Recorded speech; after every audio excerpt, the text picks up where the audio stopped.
Special BCS উপলক্ষে Genesis কর্তৃক আয়োজিত এক্সক্লুসিভ প্রোগ্রামে আপনাদের সবাইকে স্বাগতম। আজকে আমাদের আলোচনার বিষয়বস্তু হচ্ছে হিস্টোলজি। আপনারা জানেন যে কোনো প্রতিযোগিতামূলক পরীক্ষায় বেসিক সাবজেক্ট খুবই ইম্পর্টেন্ট। কাজেই হিস্টোলজি থেকে যে কোনো প্রতিযোগিতামূলক পরীক্ষায় প্রশ্ন আসবে।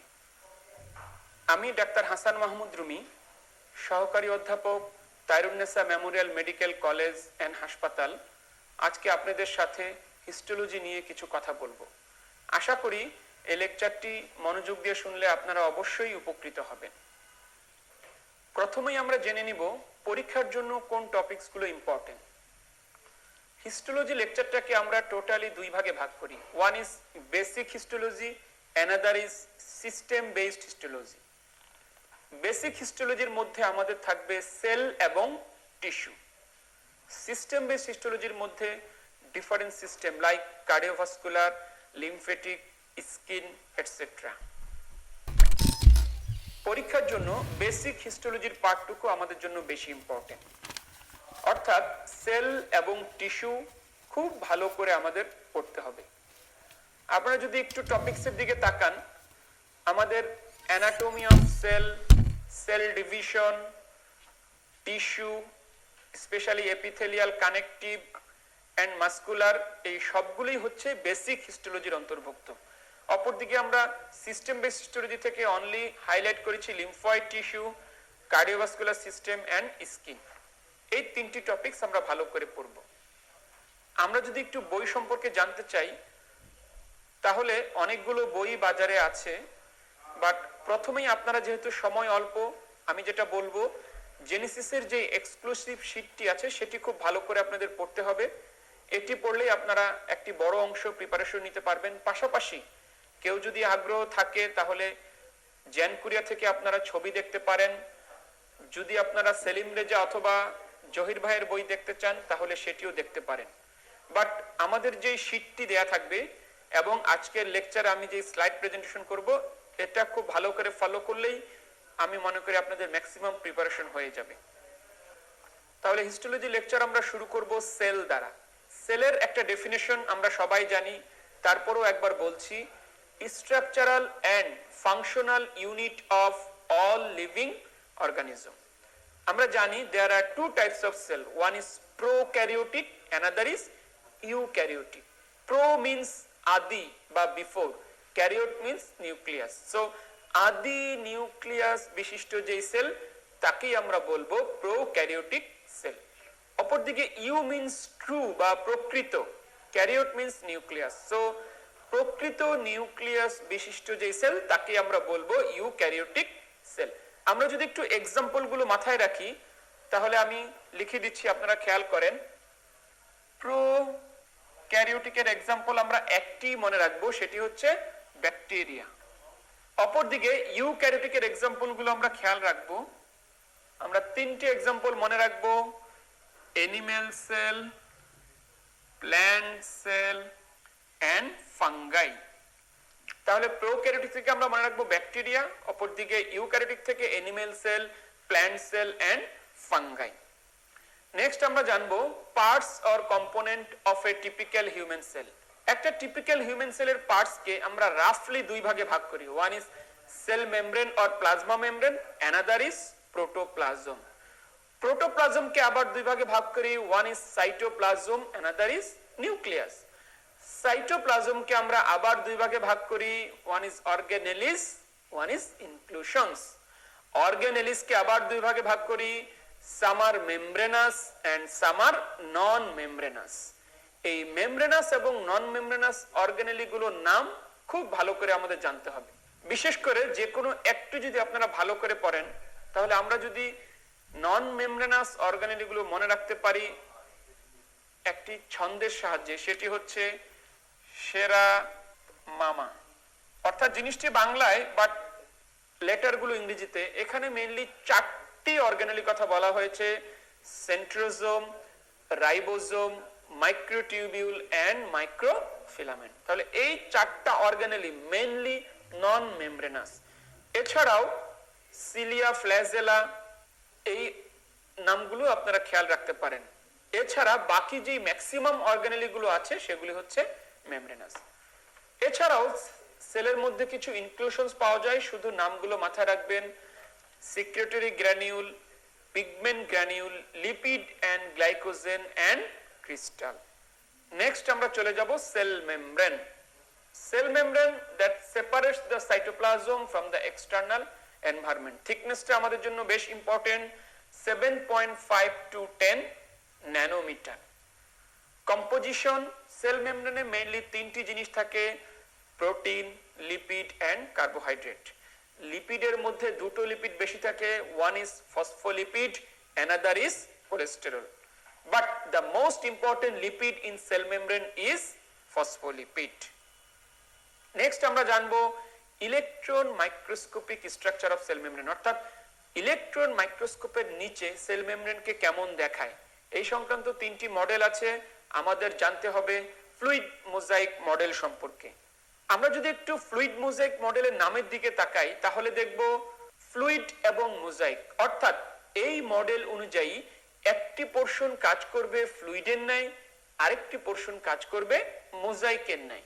এই মডেল অনুযায়ী লিপিড পোরশনটুকু কাজ করে ফ্লুইডের ন্যায়, অপরদিকে প্রোটিন পোরশনটুকু কাজ করে মোজাইকের ন্যায়। অর্থাৎ এটাকে তুলনা করা হয়েছে সমুদ্রে ভাসমান জলরাশি এবং তার মধ্যে অবস্থিত আইসবার্গের সাথে। সেই সমুদ্রের জলরাশিকে বলা হয়েছে লিপিড, যেটি সেল মেমব্রেনের বেস গঠন করে এবং তার মধ্যে এমবেডেড থাকে আইসবার্গের ন্যায় প্রোটিনগুলো। আমরা এই ছবির সাহায্যে আমরা খুব সহজেই ফ্লুইড মোজাইক মডেলকে মনে রাখতে পারি। প্রথমেই আমি আলোচনা করব লিপিড পোরশন সম্পর্কে। ফ্লুইড মোজাইক মডেল অনুযায়ী সেল মেমব্রেনের লিপিড পোরশনটা মূলত ফসফোলিপিড দ্বারা তৈরি এবং এটা দুটো লেয়ারে বিন্যস্ত থাকে, এজন্য একে বলা হয় ফসফোলিপিড বাই লেয়ার। এবং এর দুটো ইন্ড থাকে, one is hydrophilic or polar ইন্ড, another is hydrophobic or non পোলার ইন্ড। আমরা যদি একটু ছবির দিকে তাকাই তাহলে আমরা রাউন্ডেড যে পোরশনগুলো দেখতে পাচ্ছি এটি হচ্ছে মূলত পোলার ইন্ড, অপরদিকে যেই টেলগুলো দেখতে পাচ্ছি এটাই হচ্ছে হাইড্রোফোবিক বা নন পোলার ইন্ড। যেটা আমাদের মনে রাখতে হবে, এই পোলার ইন্ড তৈরি হয় ফসফেট গ্রুপ দ্বারা, অপরদিকে নন পোলার টেল তৈরি হয় ফ্যাটি অ্যাসিড চেইন দ্বারা। ম্যাক্সিমাম জায়গা জুড়েই থাকবে ফসফোলিপিড, যেহেতু আমরা জেনেছি সেল মেমব্রেনে most important lipid is phospholipid. মাঝে মাঝে আমরা একটা দুটো কোলেস্টেরলও পাবো। দেন আমরা আলোচনা করব প্রোটিন পোরশন সম্পর্কে। ফ্লুইড মোজাইক মডেল অনুযায়ী সেল মেমব্রেনে দুই ধরনের প্রোটিন আছে, one is integral protein, another is peripheral protein. নাম থেকে বুঝতেছি ইন্টিগ্রাল, দ্যাট মিন্স সেল মেমব্রেনের মধ্যে এমবেডেড থাকবে। এই এমবেডেডটা 1/3 হতে পারে, হাফ হতে পারে, ফুল হতে পারে।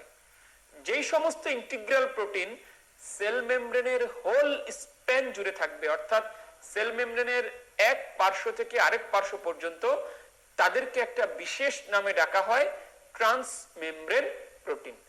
যেমন আমরা এই ইন্টিগ্রাল প্রোটিনটা দেখতে পারি, এটা সেল মেমব্রেনের এক মাথা থেকে আরেক মাথা পর্যন্ত বিন্যস্ত, কাজেই এর আরেকটি নাম হচ্ছে ট্রান্স মেমব্রেন প্রোটিন। অপরদিকে পেরিফেরাল প্রোটিনগুলো প্রান্তে থাকবে, ইউজুয়ালি সাইটোপ্লাজমিক অর ইনার সারফেসে পেরিফেরাল প্রোটিনগুলো অবস্থান করে। বাকি থাকলো আমাদের carbohydrate. Carbohydrate is either attached with lipid or attached with protein. If it is attached with lipid is called glycolipid. If it is attached with protein is called glycoprotein. একসাথে এদেরকে বলা হয় গ্লাইকোক্যালিক্স। পেরিফেরাল প্রোটিনগুলো যেমন inner or cytoplasmic সারফেসে থাকে, carbohydrate পোরশনগুলো usually outer সারফেসে থাকে। Next আমাদের জন্য আরেকটি ইম্পর্টেন্ট জিনিস, functions of membrane protein. Mainly important হচ্ছে ইন্টিগ্রাল প্রোটিনের ফাংশন। বেশ কিছু কাজই ইন্টিগ্রাল প্রোটিন করে থাকে, like act as adhesion molecule. Adhesion molecule হিসেবে কাজ করে এরা দুটো সেলকে পাশাপাশি ধরে রাখতে সাহায্য করে। অ্যাক্ট অ্যাজ পাম্প, আমরা জানি সেল মেমব্রেনে অনেক ধরনের পাম্প থাকে, like sodium potassium pump, hydrogen pump. এই পাম্পগুলো তৈরিতে ভূমিকা রাখে integral protein. Act as career, আমরা জানি ফ্যাসিলিটেটেড ডিফিউশনে ক্যারিয়ারের প্রয়োজন হয়, সেই ক্যারিয়ার হিসেবে কাজ করে integral protein. Act as ion channel, cell মেমব্রেনে অনেক ধরনের চ্যানেল থাকে যেগুলো আয়নকে ট্রান্সমিট করে, সেই চ্যানেলগুলো তৈরিতে ভূমিকা রাখে integral protein. Act as receptor, আমরা জানি ফাস্ট মেসেঞ্জার কাজ করার জন্য রিসেপ্টরের প্রয়োজন হয়, সেই রিসেপ্টর হিসেবে কাজ করে integral protein. Act as enzyme, cell membrane সারফেসে যে রিঅ্যাকশন সংঘটিত হয় সেখানে ইন্টিগ্রাল প্রোটিনগুলো এনজাইমের ভূমিকায় অবতীর্ণ হয়। And lastly act as glycoprotein. অপরদিকে পেরিফেরাল প্রোটিনগুলো মেইনলি এনজাইম হিসেবে কাজ করে।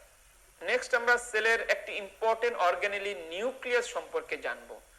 মূল আলোচনায় যাবার পূর্বে নিউক্লিয়াস সম্পর্কে কিছু বেসিক কথা জানবো, যেমন এর শেপটা হচ্ছে rounded or elongated, diameter 4 to 10 micrometre. Nucleus usually প্রতি সেলে একটি থাকে, but there are few exceptions. Binucleated cell present in liver and urinary bladder. অপরদিকে আমরা সবাই জানি মাল্টি নিউক্লিয়েটেড সেল থাকে স্কেলিটাল মাসল সেলে। আমরা নিউক্লিয়াসের মধ্যে চারটা স্ট্রাকচার পাবো: nuclear membrane, chromatin, nucleolus and nucleoplasm. এই চারটি টপিকসের মধ্যে আমাদের জন্য সবচেয়ে ইম্পর্টেন্ট হচ্ছে ক্রোমাটিন। নিউক্লিয়ার মেমব্রেন ছবি দেখেই আমরা বর্ণনা শেষ করব। নিউক্লিয়ার মেমব্রেন মূলত দুটো প্যারালাল ইউনিট মেমব্রেন দ্বারা গঠিত। One is outer nuclear membrane, another is inner nuclear membrane. Outer and ইনারের মাঝে যেই গ্যাপ তাকে বলা হয় perinuclear space or perinuclear cistern. Outer nuclear membrane is continuous with rough endoplasmic reticulum. That means আমরা বলতে পারি নিউক্লিয়াসের আউটার মেমব্রেনের সাথে ক্লোজলি অ্যাসোসিয়েটেড থাকে rough endoplasmic reticulum. Inner nuclear membrane is stabilized by a meshwork of protein called nuclear lamina. সেখানে একটা protein থাকে তার নাম ল্যামিন। তার একটি পরিচয় হচ্ছে সে হচ্ছে একটি intermediate filament. Outer and inner যেখানে ফিউজ হয় সেখানে তৈরি হয় নিউক্লিয়ার পোর কমপ্লেক্স। সেখানেও একটা প্রোটিন থাকে তার নাম নিউক্লিওপোরিন। নেক্সট আমরা জানবো ক্রোমাটিন সম্পর্কে। ক্রোমাটিন শব্দটি যখন আমাদের সামনে আসে তার পাশাপাশি আরেকটি শব্দ আসে, সেটি হচ্ছে ক্রোমোজোম। এবং আমাদের মনে প্রশ্ন জাগে, what is chromatin and what is chromosome?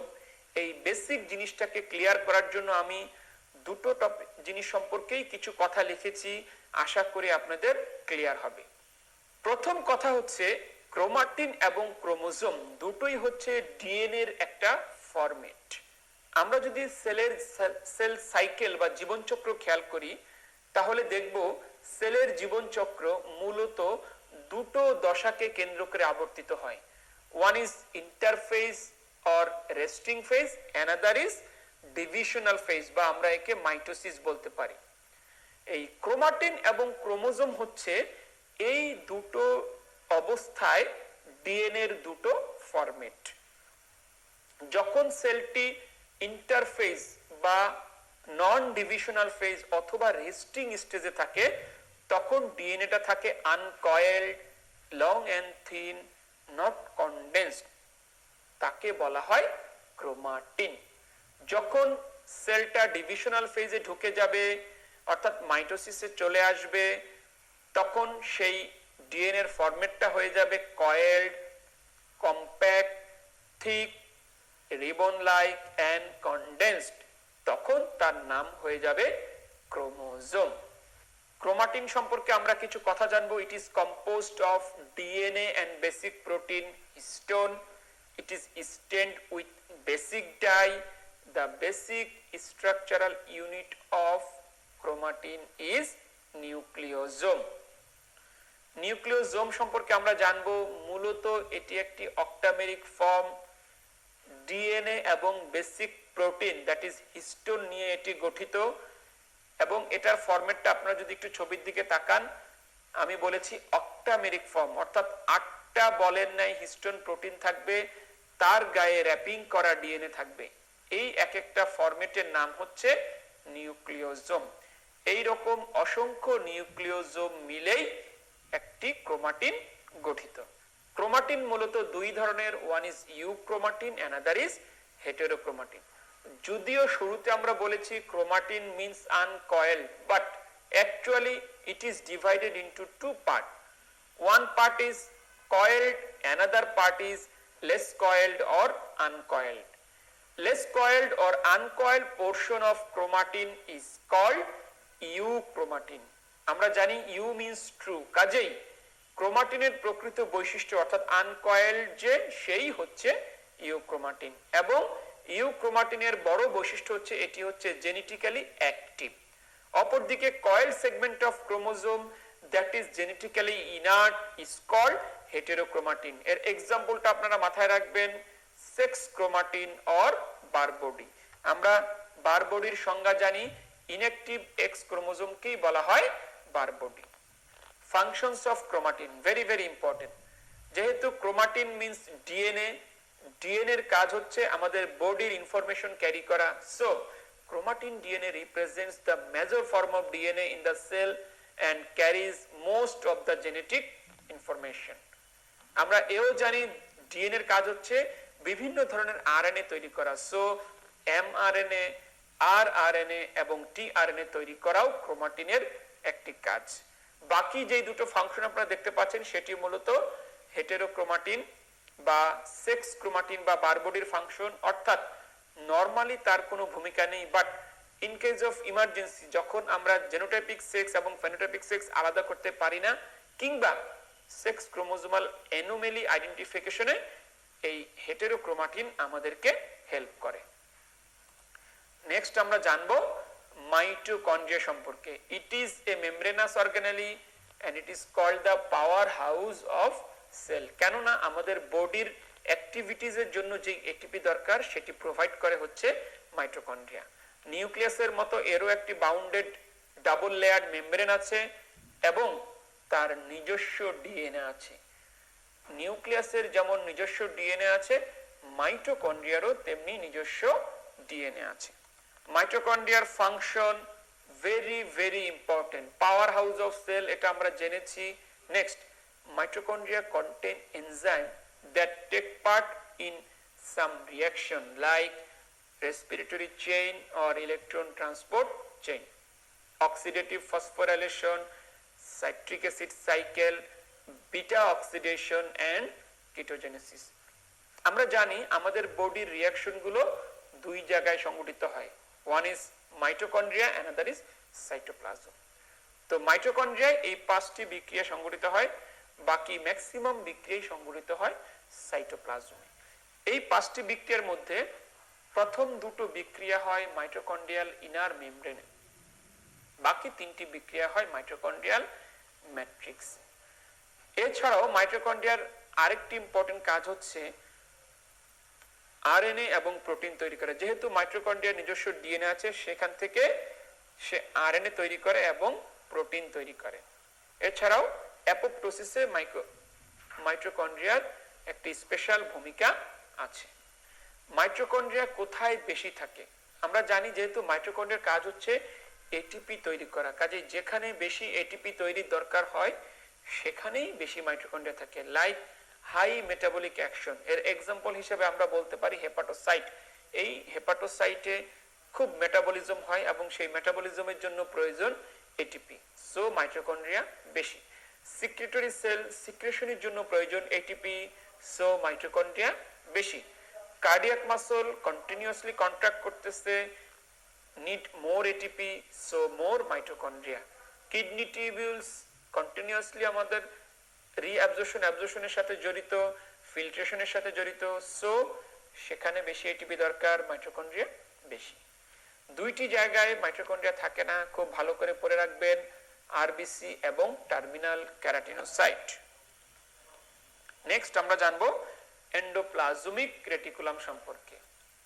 It is also a membranous structure and it is connected to nuclear membrane. আমরা যখন নিউক্লিয়ার মেমব্রেন পড়িয়েছিলাম আমরা দেখেছিলাম নিউক্লিয়াসের আউটার মেমব্রেনের সাথে ক্লোজলি অ্যাসোসিয়েটেড থাকে rough endoplasmic reticulum and it is called the highway of the cell. It is two types, one is rough, another is smooth. Rough endoplasmic রেটিকুলামকে কেন রাফ বলা হয়? Because attachment of ribosome, location একবার reading পড়বেন, যেহেতু রাইবোজোমের main কাজ protein তৈরি করা, সো যেই জায়গাতে প্রোটিন তৈরি করা বেশি দরকার সেখানেই রাফ এন্ডোপ্লাজমিক রেটিকুলাম বেশি থাকবে। লাইক প্যানক্রিয়াটিক অ্যাসিনার সেল তৈরি করে ডাইজেস্টিভ এনজাইম যেটি একটি প্রোটিন, ফাইব্রোব্লাস্ট তৈরি করে কোলাজেন যেটি একটি প্রোটিন, প্লাজমা সেল তৈরি করে ইমিউনোগ্লোবুলিন যেটা একটা protein. Functions of rough endoplasmic reticulum very very important. Synthesis of exportable protein. আমাদের বডির প্রোটিনগুলো দুই জায়গায় কাজ করে, some work inside the cell, some work outside the cell. Those protein who work inside the cell are called intracytoplasmic protein, and those protein who work outside the cell are called extracytoplasmic protein or exportable protein. এছাড়াও synthesis of phospholipid, carbohydrate, glycosylation, assembly of multi-chain protein, and lastly most important, post-translational modification of protein.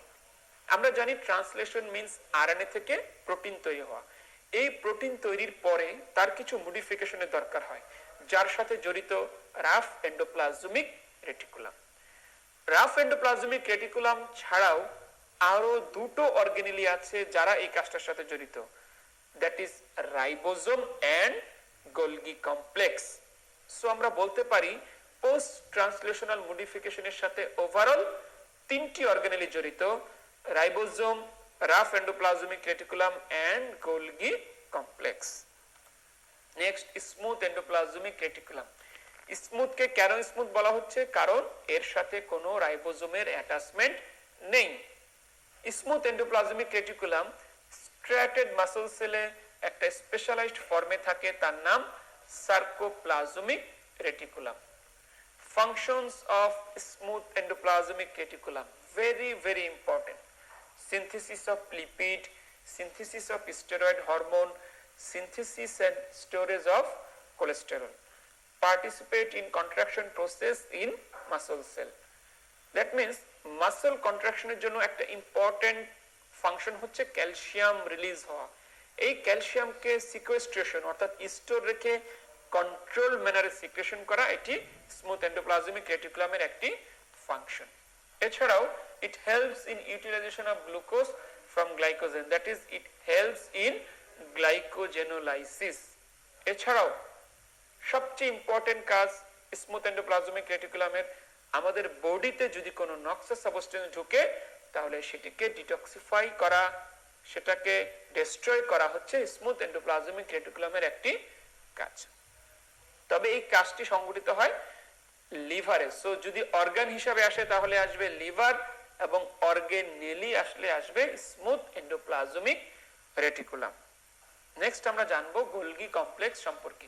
It is also a membranous structure and it is closely packed intercommunicating membrane bound system. এর structure সম্পর্কে আমরা একটু জানবো, দুটো phase সম্পর্কে, one is cis phase, another is trans phase. আমরা অবগত আছি যে প্রোটিন মূলত তৈরি হয় রাইবোজোমে, এবং রাইবোজোমে প্রোটিন তৈরির পরে সে তার কিছুটা মডিফিকেশন করে, কেননা আমরা পোস্ট ট্রান্সলেশনাল মডিফিকেশনের সাথে যেই তিনটি অর্গানেলির নাম জেনেছি তার মধ্যে রাইবোজোম একটি। এই মডিফিকেশনের পরে প্রোটিনের সেকেন্ড মডিফিকেশন হয় রাফ এন্ডোপ্লাজমিক রেটিকুলামে, এবং ফাইনাল মডিফিকেশন হয় গোলজি কমপ্লেক্সে। রাফ এন্ডোপ্লাজমিক রেটিকুলাম থেকে মডিফিকেশনের উদ্দেশ্যে প্রোটিনগুলো যেই পথ দিয়ে গোলগি কমপ্লেক্সে ঢুকে তাকে বলা হয় সিস ফেজ। মডিফিকেশন শেষে প্রোটিনগুলো যে পথ দিয়ে গোলগি কমপ্লেক্স থেকে বেরিয়ে যায় তাকে বলা হয় ট্রান্স ফেজ। কাজে আমরা বলতে পারি সিস ফেজ হচ্ছে entry phase and trans phase হচ্ছে exit phase. Functions of Golgi complex very very important. Modification of new protein, packaging and storing. Dear doctors, একটি বিষয় আপনারা খুব ভালো করে খেয়াল রাখবেন, গোলগি কমপ্লেক্স কিন্তু প্রোটিন তৈরি করে না, বরং সে প্রোটিনের মডিফিকেশন করে। এছাড়াও lysosome may be produced in Golgi complex and it is necessary for the synthesis of acrosome in spermatozoa. Next আমরা আলোচনা করব রাইবোজোম। আমরা এতক্ষণ অনেকগুলো মেমব্রেনাস অর্গানেলি নিয়ে কথা বললাম, but ribosome is a non-membranous organelle. It is composed of ribosomal RNA and protein. It is two types, 80S and 70S. 80S পাওয়া যায় ইউক্যারিওটিকে, 70S পাওয়া যায় প্রোক্যারিওটিকে। S means sub unit or Wedberg unit. 80S আবার দুটো sub ইউনিটে বিভক্ত, 60 এবং 40, 70, 50 এবং 30। দ্যাট মিন্স আমরা দেখতে পাচ্ছি একটি সাব ইউনিট বড় আর একটি সাব ইউনিট ছোট। ছবির দিকে তাকালো আমরা দেখতে পারবো one is large, another is small. রাইবোজোমে যেই প্রোটিনটা তৈরি হয় সেটি মূলত তৈরি হয় লার্জ সাব ইউনিটে। ফাংশন আমরা সবাই জানি, মূলত প্রোটিন তৈরি করা, বাট রাইবোজোম যেহেতু দুটো ফরম্যাটে থাকে, attach ribosome that is attach with rough endoplasmic reticulum, তার কাজ হচ্ছে exportable or extra cytoplasmic protein তৈরি করা। অপরদিকে যেই রাইবোজোম গুলো ফ্রি থাকে তাদের কাজ হচ্ছে ইন্ট্রা সাইটোপ্লাজমিক প্রোটিন তৈরি করা। ডিয়ার ভিউয়ার্স, আপনারা নিশ্চয়ই লক্ষ্য করছেন এখানে একটি লেখা আছে organelle is involved in protein synthesis. So আমরা যদি তিনটি অর্গানেলের নাম জানতে চাই তাহলে এক নম্বরে আমাদের আসবে রাইবোজোম, দুই নম্বরে রাফ এন্ডোপ্লাজমিক রেটিকুলাম এন্ড তিন নম্বরে মাইটোকন্ড্রিয়া।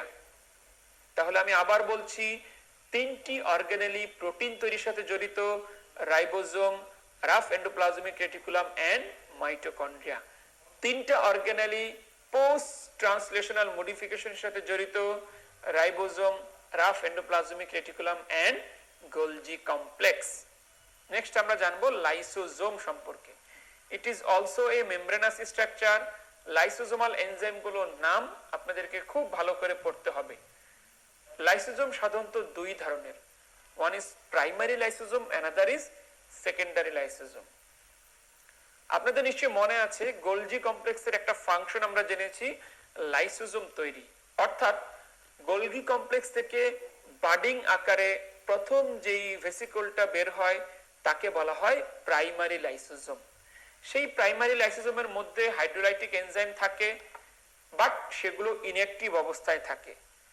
আমাদের বডিতে কোনো ফরেন সাবস্টেন্সেস বা যেই সাবস্টেন্সকে ফ্যাগোসাইটোসিস করা হয় সেই সাবস্টেন্স সম্মিলিত ভেসিকলটি যখন প্রাইমারি লাইসোজোমের সাথে ফিউজ হয় তখন তৈরি হয় সেকেন্ডারি লাইসোজোম, এবং তখন তার আকারটাও বড় হয়ে যায় এবং তার ভিতরে যে হাইড্রোলাইটিক এনজাইমগুলো থাকে সেগুলো অ্যাক্টিভেট হয় এবং আলটিমেটলি সেই পার্টিকেলটাকে ডিস্ট্রয় করা হয়।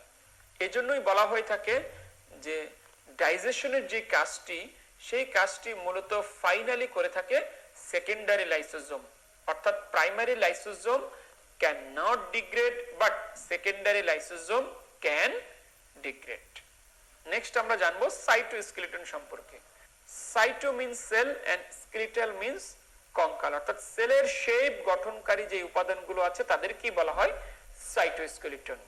এই কম্পোনেন্ট হচ্ছে তিনটি, microtubule, microfilament and intermediate filament. আমরা শুধু থিকনেস গুলো একটু দেখব।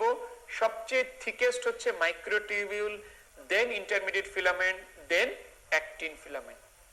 নেক্সট আমরা চলে যাব cell cycle. Alteration between mitosis and interphase is called cell cycle. ডিউরেশনটা আমাদের খেয়াল রাখতে হবে 24 to 36 আওয়ার্স।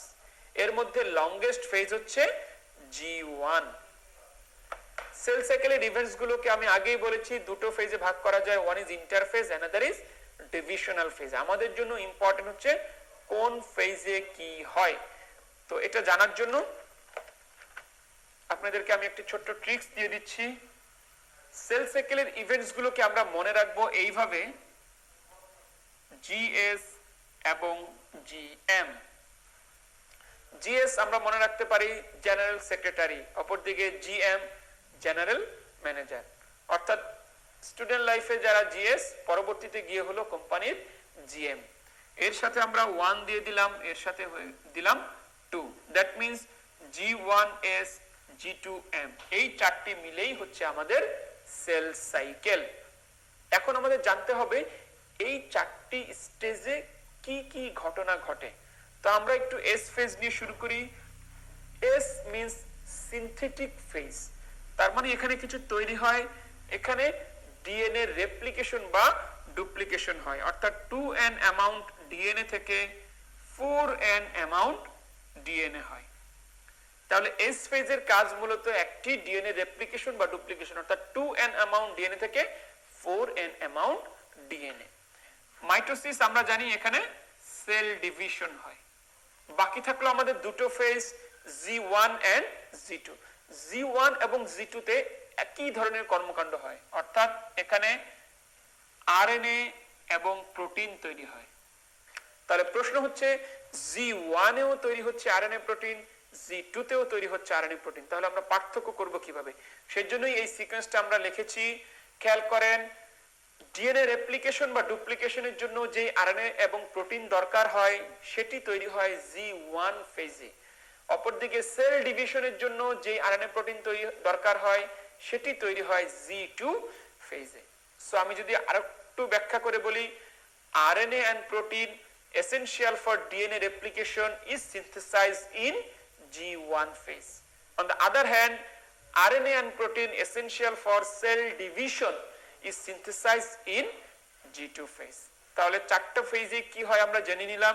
এই চারটি ফেজ ছাড়াও আরেকটি ফেজ থাকে, তাকে বলা হয় G0 or G outside, অর্থাৎ যে সমস্ত সেল কন্টিনিউয়াসলি ডিভাইড করে না, অর্থাৎ যে সমস্ত সেল পার্মানেন্ট সেল বা স্টেবল সেল, তারা সাধারণত G0 তে অবস্থান করে। নেক্সট আমরা চলে যাব সেল ডিভিশন। সেল ডিভিশনের ইভেন্টস গুলোকে আমরা দুটো ভাগে ভাগ করি। One is karyokinesis, that is division of the nucleus, another is cytokinesis, that is division of the cytoplasm. Eukaryotic cell ডিভিশনকে আমরা দুটো ভাগে ভাগ করি, one is mitosis, another is meiosis.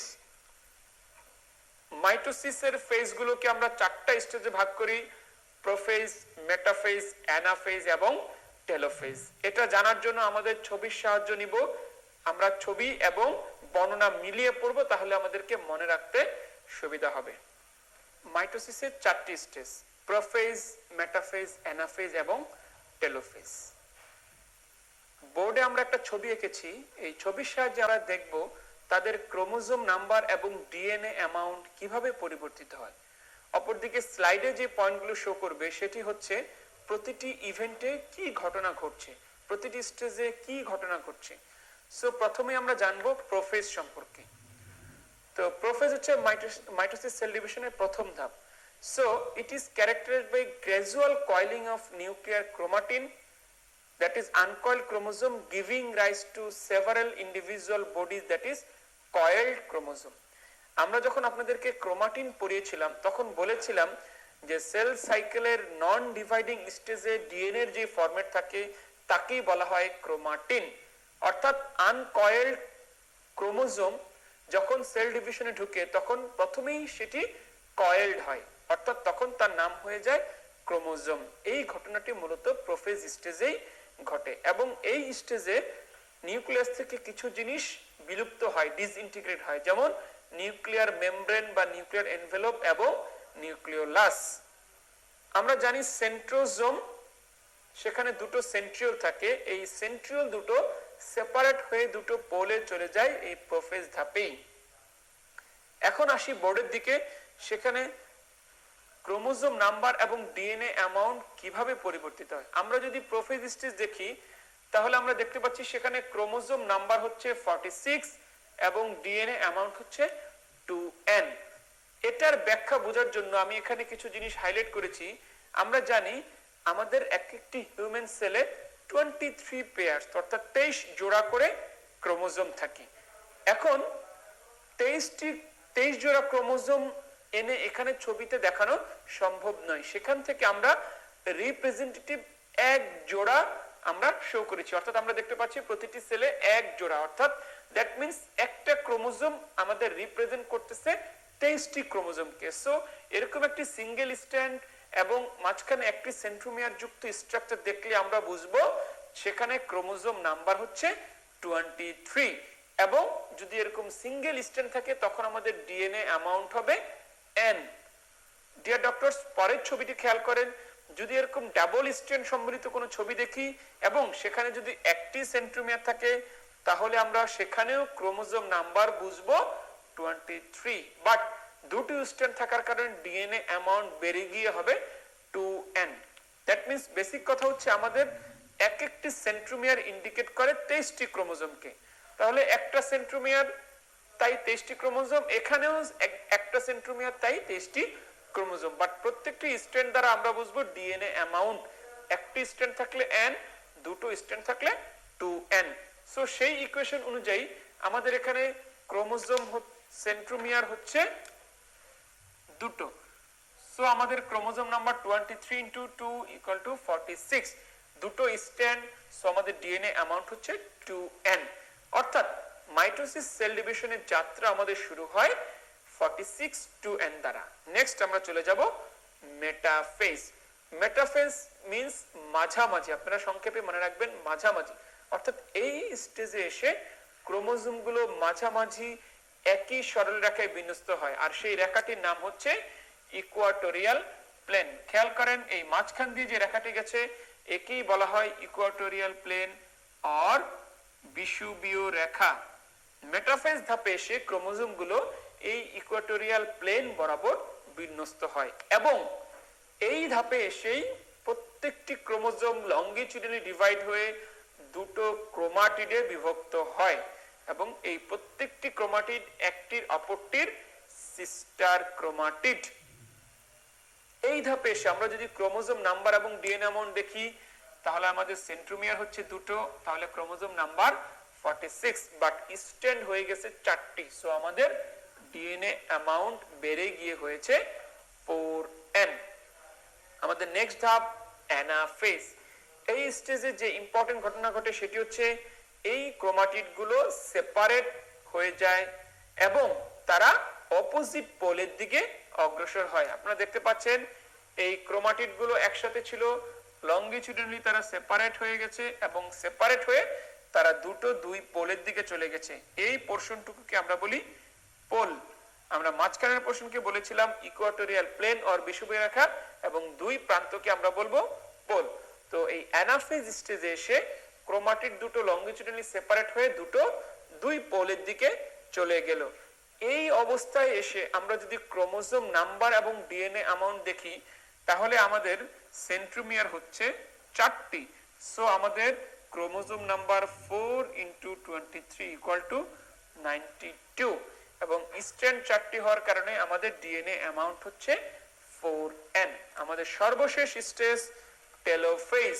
আমি সংক্ষেপে মনে রাখার জন্য বলি রিভার্স অফ প্রোফেজ। অর্থাৎ প্রোফেজ ধাপে যা হয়েছিল তার উল্টো ঘটনাই ঘটবে টেলোফেজে। আমরা প্রোফেজ ধাপে বলেছিলাম আনকয়েলড থেকে কয়েলড হবে, এখানে আবার ধীরে ধীরে আনকয়েলড হয়ে যাবে এবং ক্রোমোজোমগুলো মাইক্রোস্কোপের নিচে ভিজিবল হবে, এখন আবার ইনভিজিবল হওয়া শুরু হবে। আমরা বলেছিলাম দুটো জিনিস বিলুপ্ত হয়ে যায়, সেই দুটো জিনিস আবার রিঅ্যাপিয়ার করবে। আলটিমেটলি দুটো সেল তৈরি হবে যার প্রত্যেকটিতেই সেন্ট্রোমিয়ার থাকবে দুটো করে, অর্থাৎ ক্রোমোজোম নাম্বার হচ্ছে 46 এবং দুটো স্ট্র্যান্ডের কারণে ডিএনএ অ্যামাউন্ট হচ্ছে 2n। দ্যাট মিন্স টেলোফেজ স্টেজের মাধ্যমে আমরা মাইটোসিস সেল ডিভিশনের যাত্রা শেষ করলাম। আমরা যাত্রা শুরু করেছিলাম 46 2n দ্বারা, যাত্রা শেষও করলাম 46 2n দ্বারা। অর্থাৎ আমরা বলতে পারি মাইটোসিস সেল ডিভিশনের মাধ্যমে যেই দুটো সেল তৈরি হয় তাতে ক্রোমোজোম নাম্বার এবং ডিএনএ অ্যামাউন্ট কোনো পরিবর্তন হয় না। অর্থাৎ one parent cell is converted into two identical daughter cell এবং দুটোই হচ্ছে ডিপ্লয়েড সেল। আমরা দেখেছি 2n, অর্থাৎ একটা ডিপ্লয়েড সেল থেকে দুটো ডিপ্লয়েড সেলই হলো। এখানে ক্রোমোজোম নাম্বার এবং ডিএনএ অ্যামাউন্টের কোনো পরিবর্তন হয়নি। নেক্সট আমরা চলে যাব মিউসিস সংক্রান্ত আলোচনায়। Meiosis has two parts. One is meiosis 1, that is reductional division, another is meiosis 2, that is equational division. meiosis 1 মাইটোসিসের মতোই চারটি ফেজে বিভক্ত, অর্থাৎ prophase 1, metaphase 1, anaphase 1 and telophase 1। অপরদিকে মিওসিস 2 মাইটোসিসের মতোই প্রোফেজ 2, মেটাফেজ 2, অ্যানাফেজ 2 এবং টেলোফেজ 2 এই চারটি ফেজে বিভক্ত। পূর্বের ন্যায় আমরা স্লাইডে খেয়াল করব কি ঘটনা ঘটছে এবং বোর্ডে খেয়াল করব তাদের ক্রোমোজোম নাম্বার এবং ডিএনএ অ্যামাউন্ট কিভাবে পরিবর্তিত হচ্ছে। প্রোফেজ 1 একে আবার 5টি সাবডিভিশনে ভাগ করা হয়েছে, যেটি খুবই important: leptotene, zygotene, pachytene, diplotene and diakinesis. So আমাদের যাত্রা শুরু হবে লেপ্টোটিন থেকে। লেপ্টোটিনে মূলত দুটো জিনিস হয়, সংক্ষেপে আপনারা মনে রাখতে পারেন শর্টেনিং এন্ড থিকেনিং, অর্থাৎ এই স্টেজে ক্রোমোজোমের শর্টেনিং এবং থিকেনিং হয়। আমরা যদি ক্রোমোজোম নাম্বার এবং ডিএনএ অ্যামাউন্ট দেখি, আমাদের সেন্ট্রোমিয়ার হচ্ছে দুটো, সো ক্রোমোজোম নাম্বার 46, স্ট্র্যান্ড দুটো, সো ডিএনএ অ্যামাউন্ট 2n।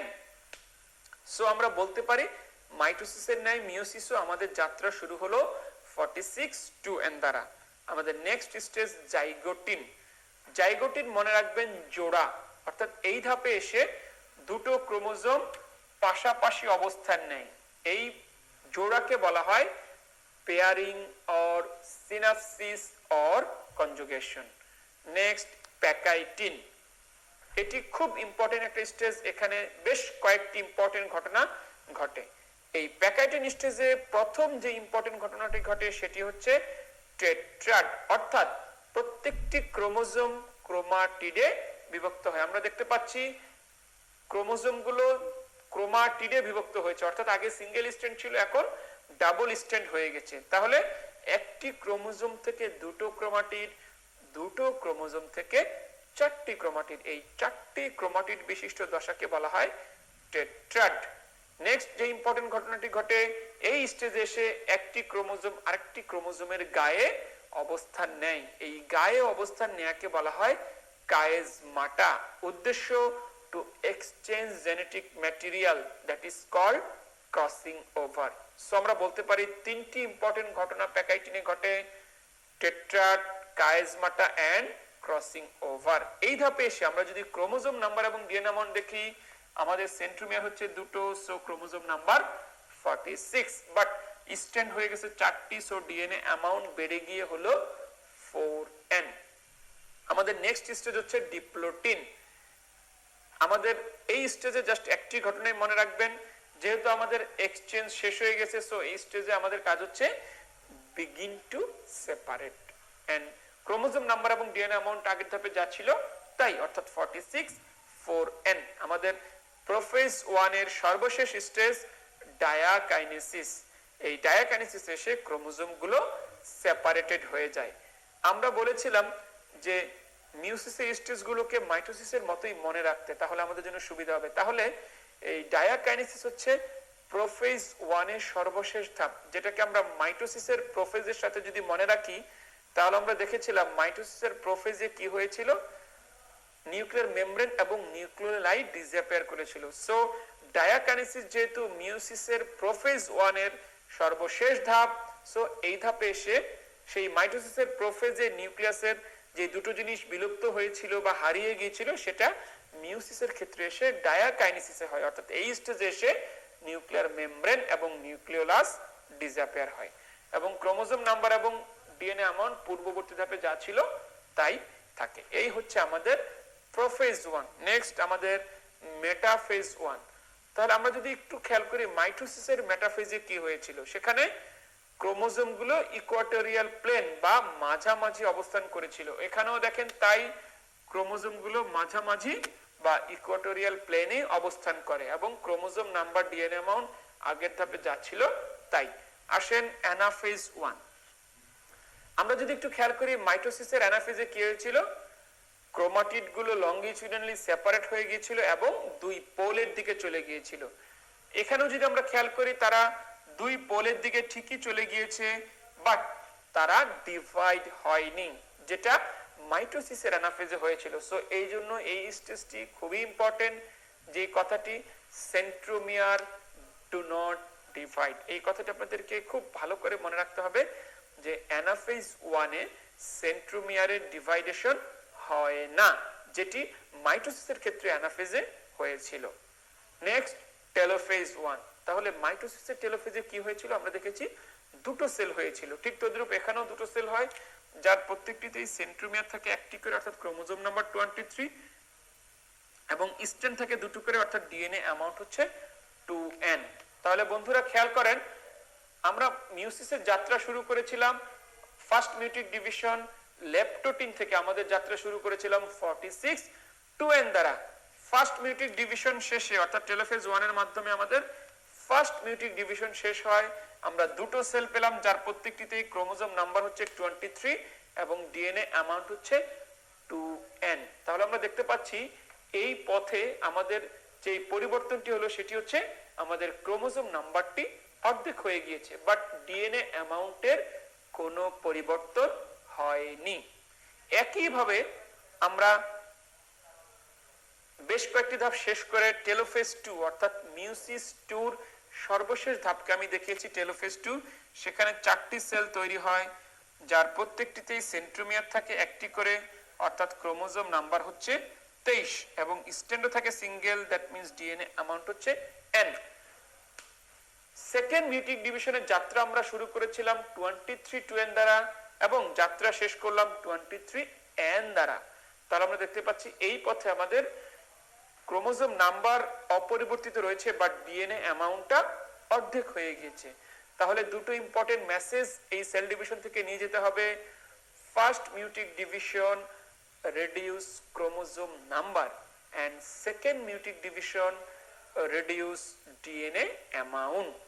আরেকটি কথা ইম্পর্টেন্ট খেয়াল রাখতে হবে, there is no replication of DNA between two mutic division, অর্থাৎ ফার্স্ট মিউটিক ডিভিশন এবং সেকেন্ড মিউটিক ডিভিশন একটি কন্টিনিউয়াস প্রসেস, এর মাঝখানে কোনো ডিএনএ রেপ্লিকেশন বা ডুপ্লিকেশন হয় না।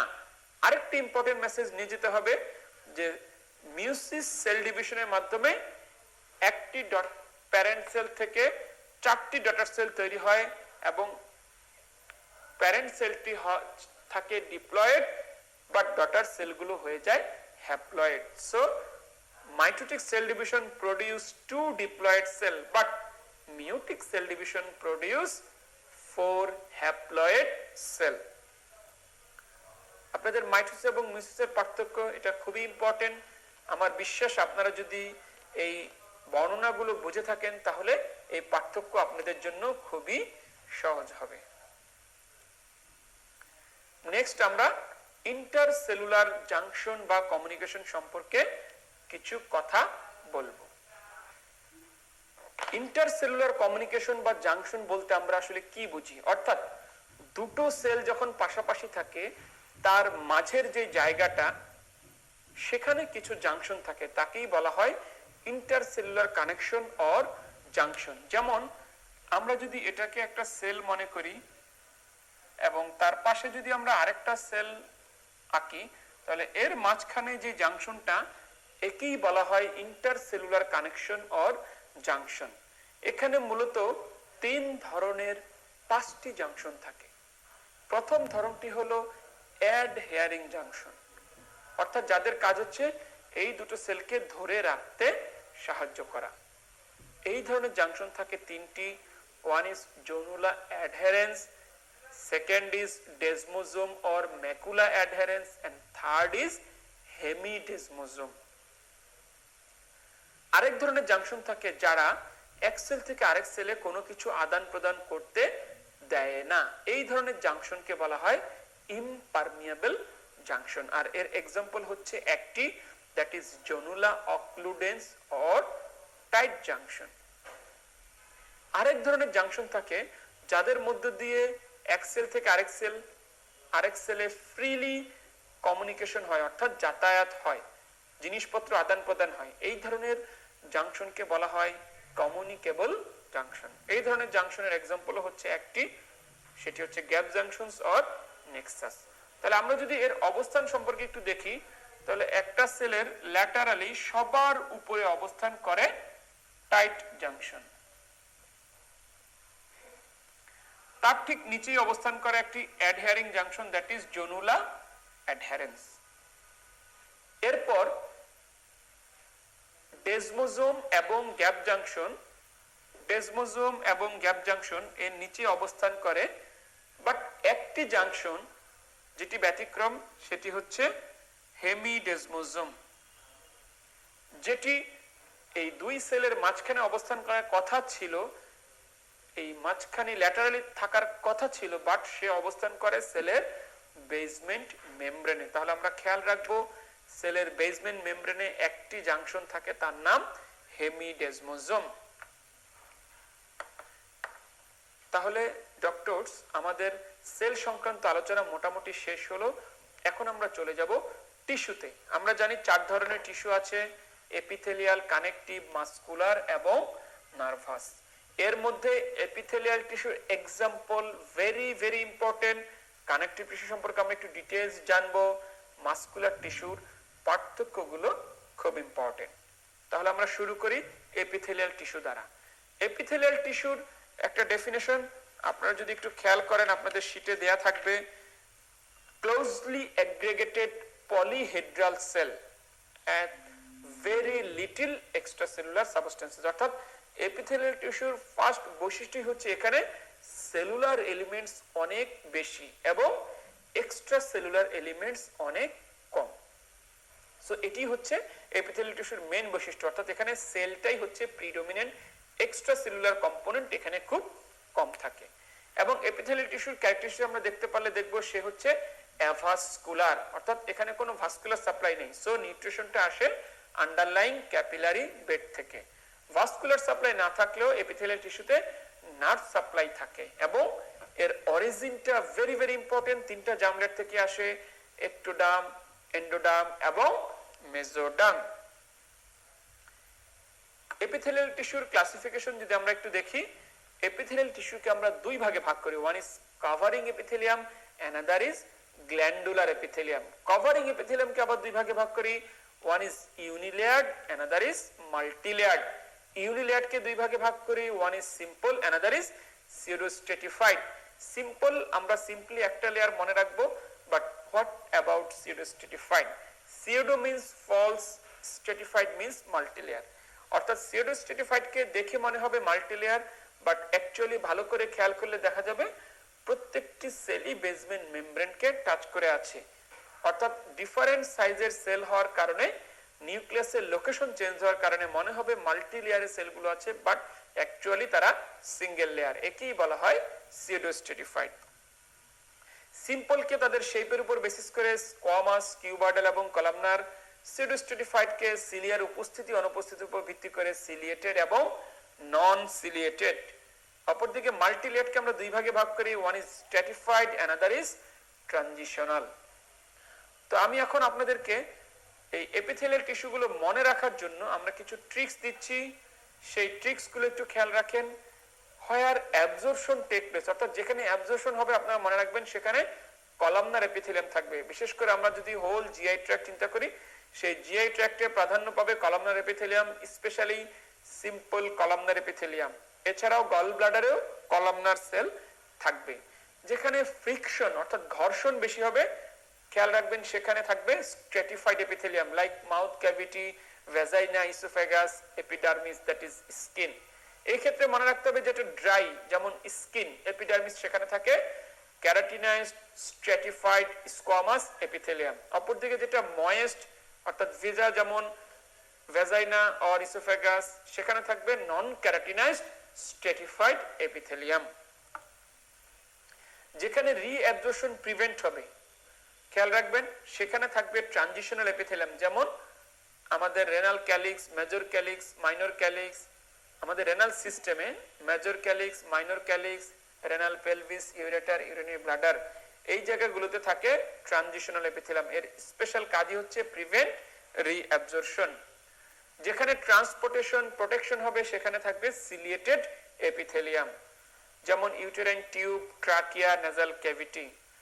স্পেশালি আমরা যদি রেসপিরেটরি ট্র্যাক্ট দেখি তাহলে আমাদের রেসপিরেটরি ট্র্যাক্টের যে মেইন এপিথেলিয়াম সেটি হচ্ছে pseudostydified columnar epithelium, pseudostydified ciliated columnar epithelium. So এই জায়গাগুলো আপনারা খেয়াল রাখবেন। আবার যদি আমরা অ্যালভিওলাসের লাইনিং খেয়াল করি সেটা কিন্তু আবার সিম্পল স্কোয়ামাস এপিথেলিয়াম। আমরা জিআই ট্র্যাক্টের লাইনিং খেয়াল করলে দেখবো সেখানে সিম্পল কলামনার এপিথেলিয়াম বেশি থাকবে।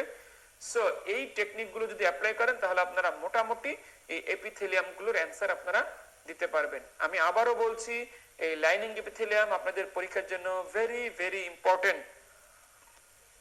এখন আমরা একটু গ্ল্যান্ডসের ক্লাসিফিকেশন দেখব। গ্ল্যান্ডসকে আমরা অনেক ভাগে ভাগ করতে পারি, but according to the manner of secretion অনুযায়ী গ্ল্যান্ডকে আমরা তিন ভাগে ভাগ করি: হলোক্রাইন, অ্যাপোক্রাইন এন্ড মেরোক্রাইন। এক্সাম্পল গুলো খুব ভালো করে পড়বেন, জিনিসটা একটু বুঝে নিতে পারেন।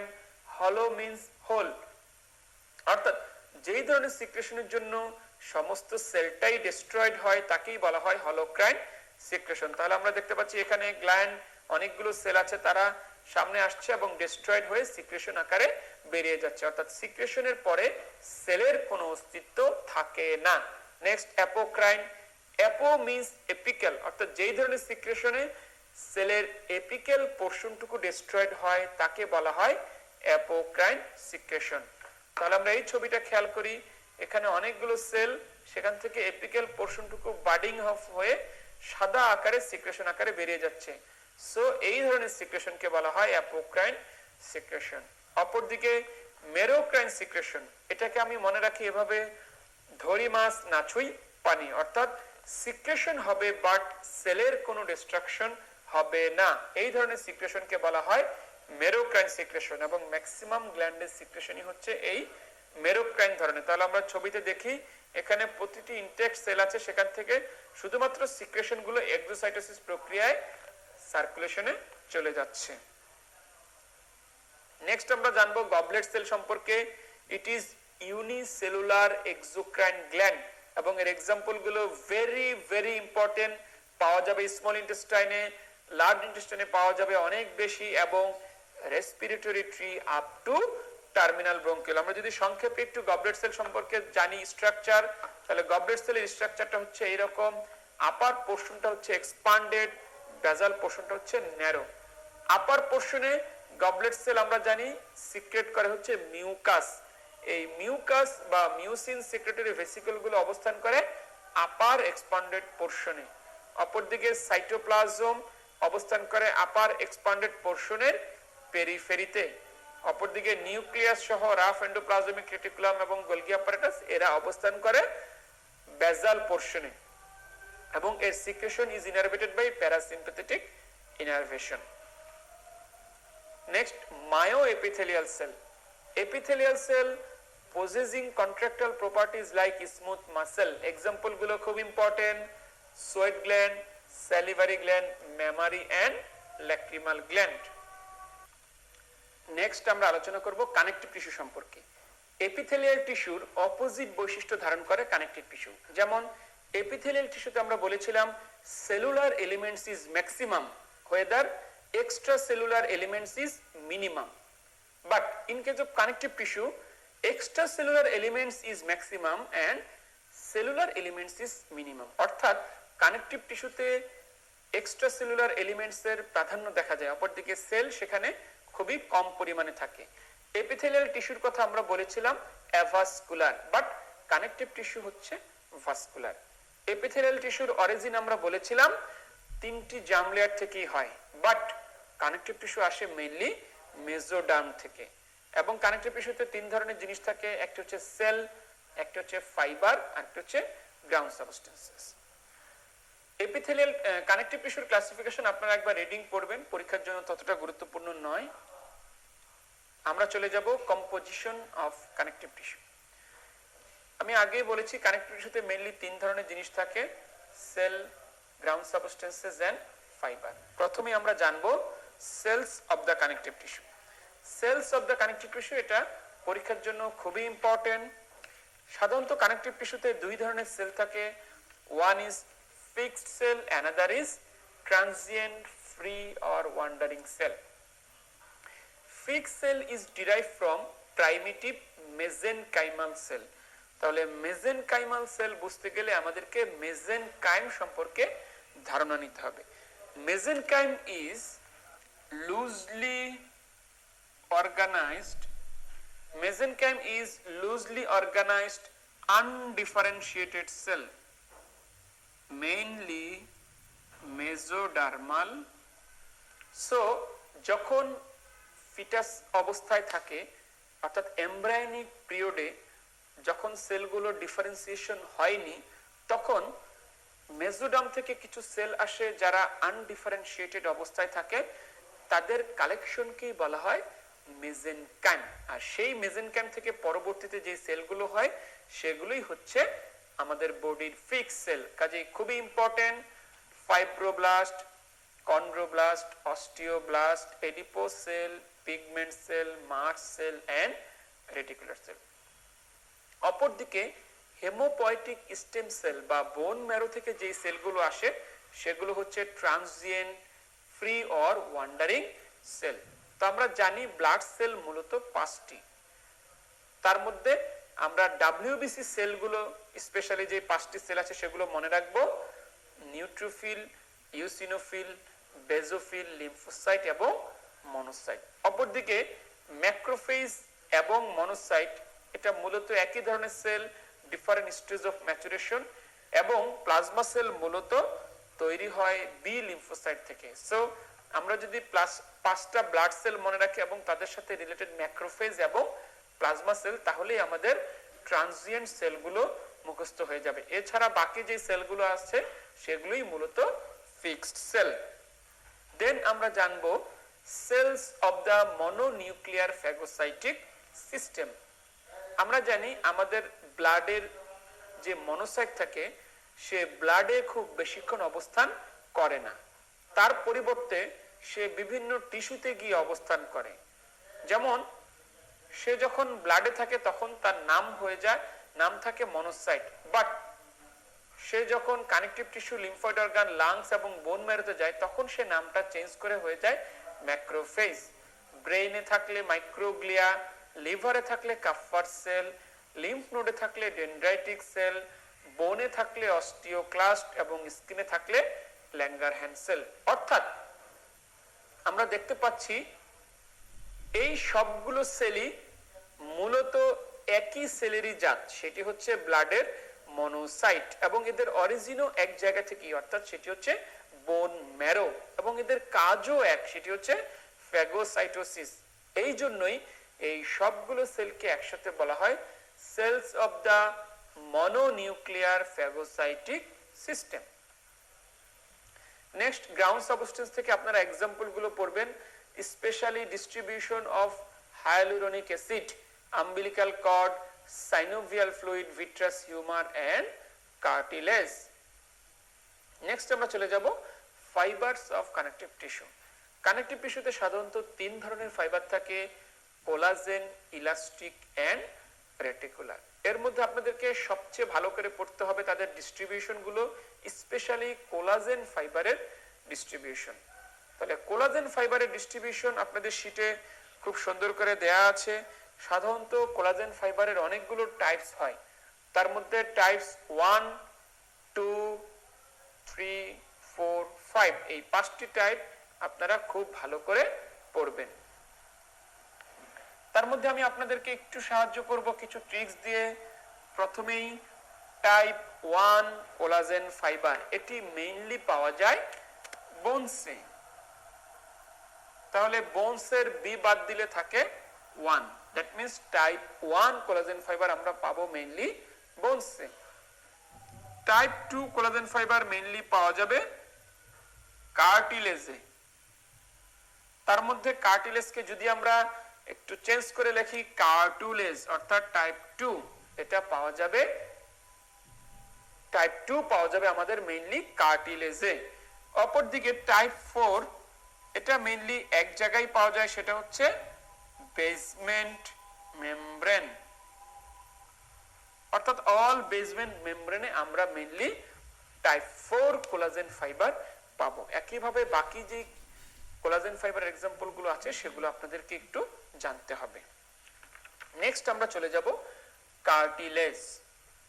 কার্টিলেজের বৈশিষ্ট্য যদিও কানেকটিভ টিস্যুর বৈশিষ্ট্যের মতো হওয়া উচিত ছিল, বাট এটি একটু ব্যতিক্রম। যেমন আমরা কানেকটিভ টিস্যুর বৈশিষ্ট্য জেনেছি, সেখানে ব্লাড সাপ্লাই এবং নার্ভ সাপ্লাই থাকে, বাট কার্টিলেজে কোনো ব্লাড সাপ্লাই এবং নার্ভ সাপ্লাই থাকে না। Types of cartilage. কার্টিলেজ সাধারণত তিন ধরনের: হায়ালিন, ইলাস্টিক এবং ফাইব্রোকার্টিলেজ।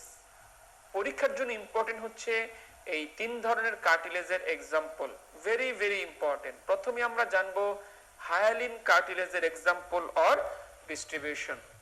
হায়ালিন কার্টিলেজের ডিস্ট্রিবিউশন জানার জন্য আপনারা যে ট্রিক্সটা মনে রাখবেন, hyaline cartilage mainly respiratory passage related জায়গায় থাকে। তাহলে এই কথাটি আপনারা মনে রাখবেন, hyaline cartilage mainly respiratory passage related জায়গায় থাকে। যেমন আমরা নাক দিয়ে নিঃশ্বাস নিই, তাহলে নাকের সূত্রপাত হচ্ছে পার্টস অফ নেজাল সেপ্টাম এবং lateral wall of the nose, এখানে আমরা পাবো হায়ালিন কার্টিলেজ। নেক্সট আমরা নোজ থেকে চলে যাব ফ্যারিংস হয়ে ট্রাকিয়া, সেই ট্রাকিয়াতে আমরা পাবো সি শেপ হায়ালিন কার্টিলেজ। তারপরে আমাদের ল্যারিংস, ল্যারিংসের সামনে যে কার্টিলেজ গুলো থাকে, থাইরয়েড, ক্রিকয়েড এবং অ্যারিটেনয়েড, এই তিনটি কার্টিলেজ হচ্ছে আমাদের হায়ালিন কার্টিলেজ। এরপর আমরা বুক দিয়ে শ্বাস নিচ্ছি, সেই আর্টিকুলার অর্থাৎ কোস্টাল কার্টিলেজ হচ্ছে আমাদের হায়ালিন কার্টিলেজ। এছাড়াও আর্টিকুলার কার্টিলেজ অফ জয়েন্টস, তাহলে এই সমস্ত জায়গাগুলোতে আমরা পাবো হায়ালিন কার্টিলেজ। এবং আমাদের বডিতে যেই কার্টিলেজটি সবচেয়ে বেশি পরিমাণে থাকে সেটি হচ্ছে হায়ালিন কার্টিলেজ। নেক্সট আমরা জানবো ইলাস্টিক কার্টিলেজের ডিস্ট্রিবিউশন সম্পর্কে। ইলাস্টিক কার্টিলেজের ডিস্ট্রিবিউশন আমরা সংক্ষেপে মনে রাখবো triple E. Elastic cartilage triple E বা 3E। একটা ই দ্বারা আমরা মনে রাখবো external ear, auricle of the external ear or external auditory canal. আরেকটা ইতে মনে রাখবো Eustachian tube or auditory tube. আরেকটা ইতে মনে রাখবো এপিগ্লটিস। তার সাথে আমি মনে রাখতে বলি 2C, অর্থাৎ ল্যারিংসের যে বাকি দুটো কার্টিলেজ অর্থাৎ cuneiform and corniculate cartilage of larynx. বাকি থাকলো আমাদের ফাইব্রোকার্টিলেজ। ফাইব্রোকার্টিলেজ বেশ কিছু জায়গায় থাকে, বাট দুটি ইম্পর্টেন্ট স্ট্রাকচার হচ্ছে দুটো মিডলাইন স্ট্রাকচার। তাহলে ফাইব্রোকার্টিলেজের দুটো ইম্পর্টেন্ট এক্সাম্পল মনে রাখলে, দুটো midline structure, one is intervertebral disc, another is symphysis pubis. এছাড়াও articular disc of temporomandibular, sternoclavicular and inferior radial nerve joint, menisci of the knee and acromioclavicular joint, articular cartilage of bones and glenoid labrum and acetabular labrum। অর্থাৎ আপনারা যত কঠিন নামগুলো দেখবেন মনে রাখবেন সেগুলো হচ্ছে ফাইব্রোকার্টিলেজ। তাহলে আমি যদি একটু রিক্যাপিচুলেট করি, হায়ালিন কার্টিলেজ আমাদের রেসপিরেটরি প্যাসেজে পাবো, ইলাস্টিক কার্টিলেজ 3E এবং 2C এই জায়গাগুলোতে পাবো, এবং ফাইব্রোকার্টিলেজের দুটো ইম্পর্টেন্ট এক্সাম্পল হচ্ছে দুটো মিডলাইন স্ট্রাকচার। আমরা যদি একটু ছবিতে খেয়াল করি, প্রথমেই আপনারা ব্লু যেগুলো দেখছেন সেগুলো হচ্ছে হায়ালিন কার্টিলেজ। নোজে আমার রেসপিরেটরি প্যাসেজের মধ্যে, আমার ট্রাকিয়ার সামনে ল্যারিংসের যে কার্টিলেজ, ট্রাকিয়ার কার্টিলেজ। এছাড়াও costal cartilage, articular cartilage of joint এবং কোস্টাল কার্টিলেজ। অপরদিকে আমার গ্রিন হচ্ছে elastic cartilage, external ear, epiglottis. আমি ফাইব্রোকার্টিলেজ বলেছি রেড, অর্থাৎ মিডলাইন স্ট্রাকচার বলেছি দুটো important, intervertebral disc and pubic symphysis. Next আমরা চলে যাব বোনস সম্পর্কিত আলোচনায়। বোনসের কম্পোজিশনটা আপনারা একটু পড়বেন। এর মধ্যে ওয়াটার থাকে 25% এবং সলিড থাকে 75%। 75 এর মধ্যে organic component 30% and inorganic component 45%। এর এক্সাম্পল গুলো আপনারা জানবেন, বিশেষ করে ইনঅর্গানিক ম্যাটেরিয়াল গুলো হচ্ছে যত আয়ন আছে সেগুলো হচ্ছে ইনঅর্গানিক ম্যাটেরিয়াল। অপরদিকে অর্গানিক কম্পোনেন্টস এর মধ্যে 95%ই থাকে টাইপ 1 কোলাজেন ফাইবার, যেহেতু আমরা কোলাজেন ফাইবারের এক্সাম্পলে বলেছি যে টাইপ 1 থাকে মেইনলি বোনসে। নেক্সট আমরা চলে যাব বোন সেল। বোন সেল প্রধানত তিন ধরনের, অস্টিওব্লাস্ট, অস্টিওক্লাস্ট এন্ড অস্টিওসাইট। প্রথমে আমরা জানবো অস্টিওব্লাস্ট সম্পর্কে। যখনই আমরা ব্লাস্ট শুনবো তখনই বুঝবো এটি হচ্ছে একটি জার্ম সেল, অর্থাৎ যেই সেল অন্য সেল প্রডিউস করতে সক্ষম। দ্যাট মিন্স বোনের মেজর বোন ফর্মিং সেল কি বলা হয়? Osteoblast.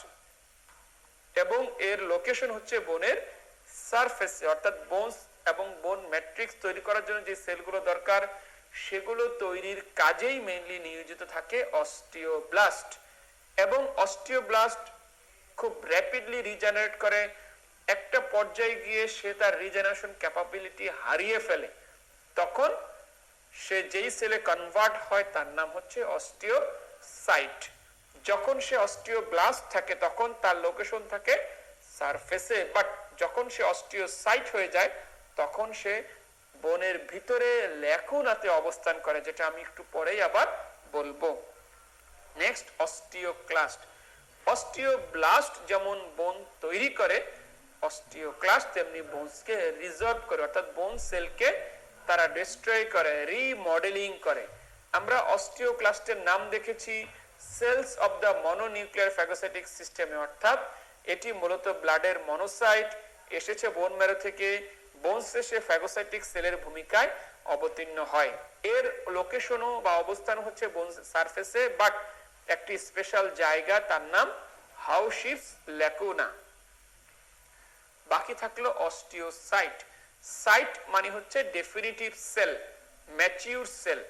Blast means germ cell, cyte means mature cell, অর্থাৎ জার্ম সেলগুলো ডিস্ট্রিবিউশন হতে হতে একটা পর্যায়ে যখন তারা মোর ম্যাচিউর হয়ে যায় তখন তারা রিজেনারেশন ক্যাপাবিলিটি হারিয়ে ফেলে, তখন সে তৈরি হয়ে যায় অস্টিওসাইট। এবং অস্টিওসাইটের লোকেশন হচ্ছে বোনসের ল্যাকুনা। আমরা যদি এই ছবিটা খেয়াল করি, প্রথমেই অস্টিওব্লাস্ট, অস্টিওব্লাস্ট বোনের সারফেস, এই হচ্ছে সারফেস এবং এই হচ্ছে আরেকটি সারফেস, এই সারফেস গুলোতে অবস্থান করে অস্টিওব্লাস্ট। অস্টিওক্লাস্টের অবস্থান ও সারফেসে, বাট একটা স্পেশাল জায়গা, এর নাম হচ্ছে হাউশিপস ল্যাকুনা। অপরদিকে দেখেন অস্টিওসাইট, এরা কিন্তু ভিতরে অবস্থান করে, অর্থাৎ ল্যাকুনাতে। নেক্সট আমরা চলে যাব histological structure of A compact বোন। একটা বোনসের হিস্টোলজিকে কালেকটিভলি আমরা বলি হ্যাভার্সিয়ান সিস্টেম। এর আন্ডারে পাঁচটি অংশ, হ্যাভার্সিয়ান ক্যানেল, ভকম্যানস ক্যানেল, ল্যামেলা, ল্যাকুনি এবং ক্যানালিকুলি।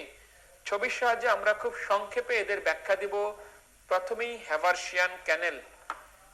একটি বোনসের লং এক্সিস বরাবর লঙ্গিচুডিনালি যে ক্যানেলটা থাকে তাকেই বলা হয় হ্যাভার্সিয়ান ক্যানেল। আপনারা ছবিতে দেখতে পাচ্ছেন নিশ্চয়ই, লং এক্সিস বরাবর যে ক্যানেলগুলো থাকে তাকেই বলা হয় হ্যাভার্সিয়ান ক্যানেল। এবং এর কন্টেন্ট হচ্ছে ব্লাড ভেসেলস এবং নার্ভ। নেক্সট ভকম্যানস ক্যানেল।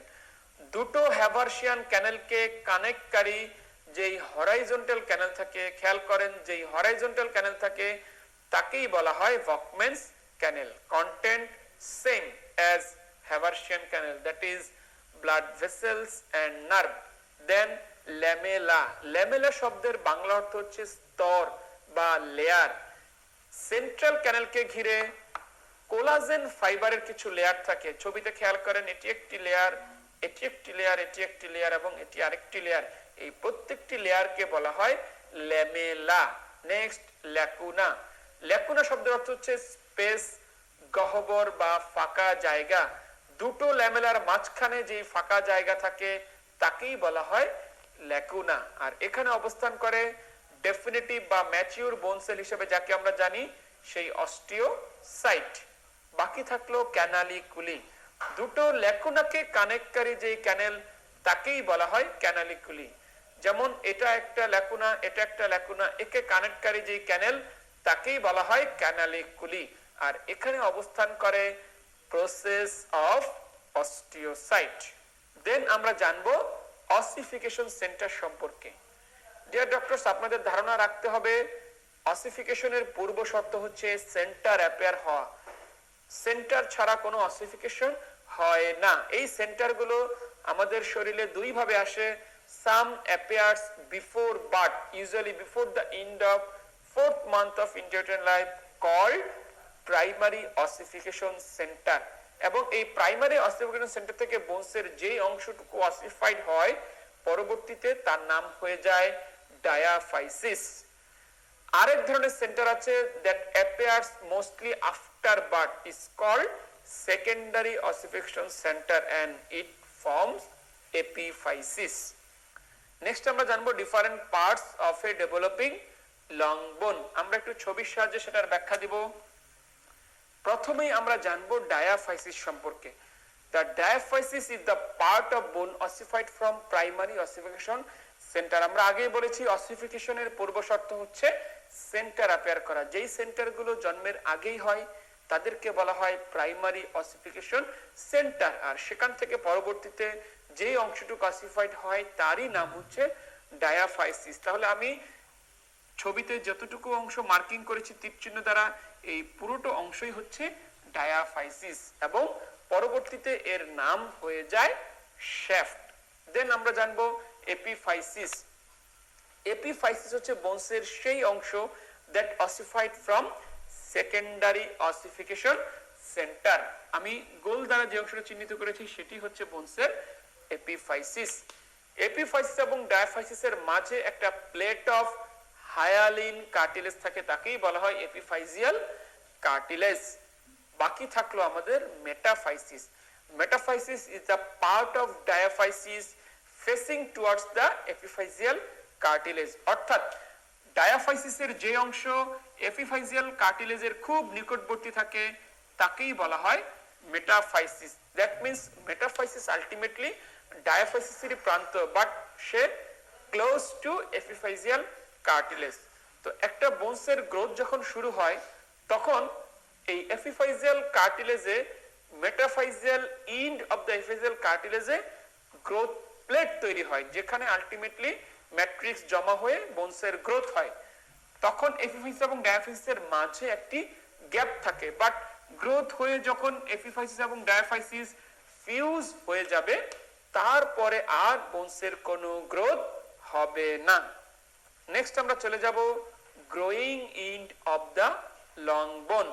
গ্রোয়িং ইন্ড আমরা সংক্ষেপে মনে রাখবো, একটা ফিটাস তার মায়ের পেটে যে অবস্থায় থাকে, অর্থাৎ সে তার হাঁটুটা ভাঁজ করে থাকে এবং হাতটা ভাঁজ করে থাকে, সেই অবস্থায় তার আপার এক্সট্রিমিটির ক্ষেত্রে উপরের পোর্শনটুকু অর্থাৎ upper end of the humerus এবং lower end of the radius and ulna, এবং লোয়ার লিম্বের ক্ষেত্রে তার ভাঁজ করা অংশ অর্থাৎ নি ইন্ড, যেখানে থাকবে lower portion of the femur and upper portion of the tibia fibula. এই পোর্শনগুলি হচ্ছে গ্রোয়িং ইন্ড, আর গ্রোয়িং ইন্ডের অপোজিট হচ্ছে নিউট্রিয়েন্ট ফোরামেনের ডিরেকশন।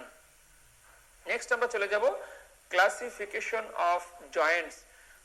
জয়েন্টসকে আমরা মেইনলি দুই ভাগে ভাগ করি, ওয়ান ইজ সিনার্থ্রোসিস, অ্যানাদার ইজ ডায়াথ্রোসিস। সিনার্থ্রোসিস যেখানে খুব লিমিটেড অথবা কোনো মুভমেন্ট হবে না, এক্সাম্পল হচ্ছে ফাইব্রাস এবং কার্টিলেজিনাস। ফাইব্রাসকে আমরা তিন ভাগে ভাগ করি, সুচার যেটা স্কালের বোনসে থাকে, সিন্ডেসমোসিস এর এক্সাম্পল হচ্ছে ইনফেরিয়র টিবিওফিবুলার জয়েন্ট, মিডল এবং লিগামেন্টাম ফ্লাভা। অপরদিকে গম্ফোসিস আমরা জানি টিপ এবং সকেটের মধ্যে যে জয়েন্টটি থাকে। কার্টিলেজিনাসের মধ্যে প্রাইমারি এবং সেকেন্ডারি কার্টিলেজিনাসের এক্সাম্পল গুলো আপনারা পড়ে নেবেন, এবং সাইনোভিয়াল জয়েন্টের এক্সাম্পল যেখানে ফ্রি মুভমেন্ট হয়, plane, hinge, pivot, condylar, ellipsoid, saddle এবং ball and socket example very very important. আমি এক্সাম্পল নিয়ে বিস্তারিত যাচ্ছি না, এটা আপনাদেরকে প্র্যাকটিসের মাধ্যমে একটু মুখস্থ করতে হবে। টিপিক্যাল সাইনোভিয়াল জয়েন্ট সম্পর্কে আমি একটু বলে দিচ্ছি। একটি টিপিক্যাল সাইনোভিয়াল জয়েন্ট মূলত একটি জয়েন্ট ক্যাপসুল দ্বারা ইউনাইটেড থাকে। সেই জয়েন্ট ক্যাপসুলের বাইরের দিকে থাকে ফাইব্রাস আর্টিকুলার ক্যাপসুল এবং ভিতরের দিকে থাকে সাইনোভিয়াল মেমব্রেন। এই সাইনোভিয়াল জয়েন্টগুলো যেই দুটো বোনস দ্বারা ইউনাইটেড থাকে তাদের কাভারিং এ কোনো পেরিকন্ড্রিয়াম থাকে না। যদিও আমরা জানি ইউজুয়ালি বোনসের কাভারিং এ থাকে পেরিকন্ড্রিয়াম, বাট ব্যতিক্রম হচ্ছে এই সাইনোভিয়াল জয়েন্টে যে বোনস গুলো থাকে তাদের কাভারিং এ কোনো পেরিকন্ড্রিয়াম থাকে না, তার পরিবর্তে সেখানে থাকে আর্টিকুলার কার্টিলেজ। আমরা দেখতে পাচ্ছি এই অংশটুকু হচ্ছে আর্টিকুলার কার্টিলেজ, অর্থাৎ এই সাইনোভিয়াল জয়েন্টের বোনস গুলো কাভার থাকে আর্টিকুলার কার্টিলেজ দ্বারা, এবং সেখানে যে সাইনোভিয়াল মেমব্রেন থাকে সেই সাইনোভিয়াল মেমব্রেনের সিক্রেশন হচ্ছে সাইনোভিয়াল ফ্লুইড, এবং তার ভিতরে কিছু intra cartilaginous structure like articular disc, meniscus, pad of fat পাওয়া যায়, এবং সাইনোভিয়াল জয়েন্টের মুভমেন্ট কিন্তু ভ্যারিং ডিগ্রিজ অফ মুভমেন্ট এখানে সংগঠিত হয়। এর মাধ্যমেই আমরা কানেকটিভ টিস্যুর আলোচনা শেষ করলাম। এখন আমরা জানবো মাসকুলার টিস্যু সম্পর্কে। মাসকুলার টিস্যু প্রধানত তিন ধরনের, স্কেলিটাল, কার্ডিয়াক এবং স্মুথ। এই তিন ধরনের মাসল সেলের মধ্যে পার্থক্য very very important for exam.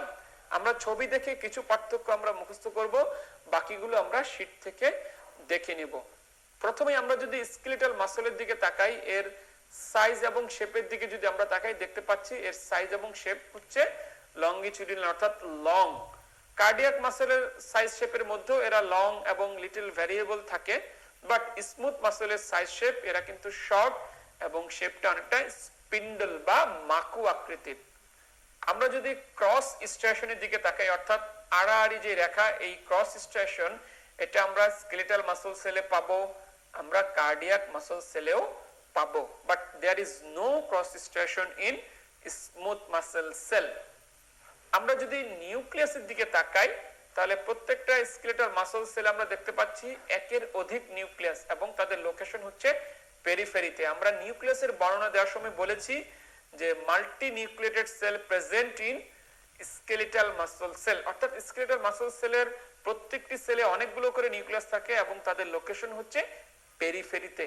অপরদিকে কার্ডিয়াক এবং স্মুথ মাসল সেলে যে নিউক্লিয়াস থাকে তাদের লোকেশন হচ্ছে সিঙ্গেল, সেন্ট্রাল এবং ওভাল। সিঙ্গেল এবং সেন্ট্রাল নিউক্লিয়াস, অর্থাৎ তাদের একটি করে নিউক্লিয়াস থাকবে এবং সেখানে সবসময় সেন্ট্রাল নিউক্লিয়াস থাকে, সবসময় সেলের মাঝামাঝি অবস্থান করে।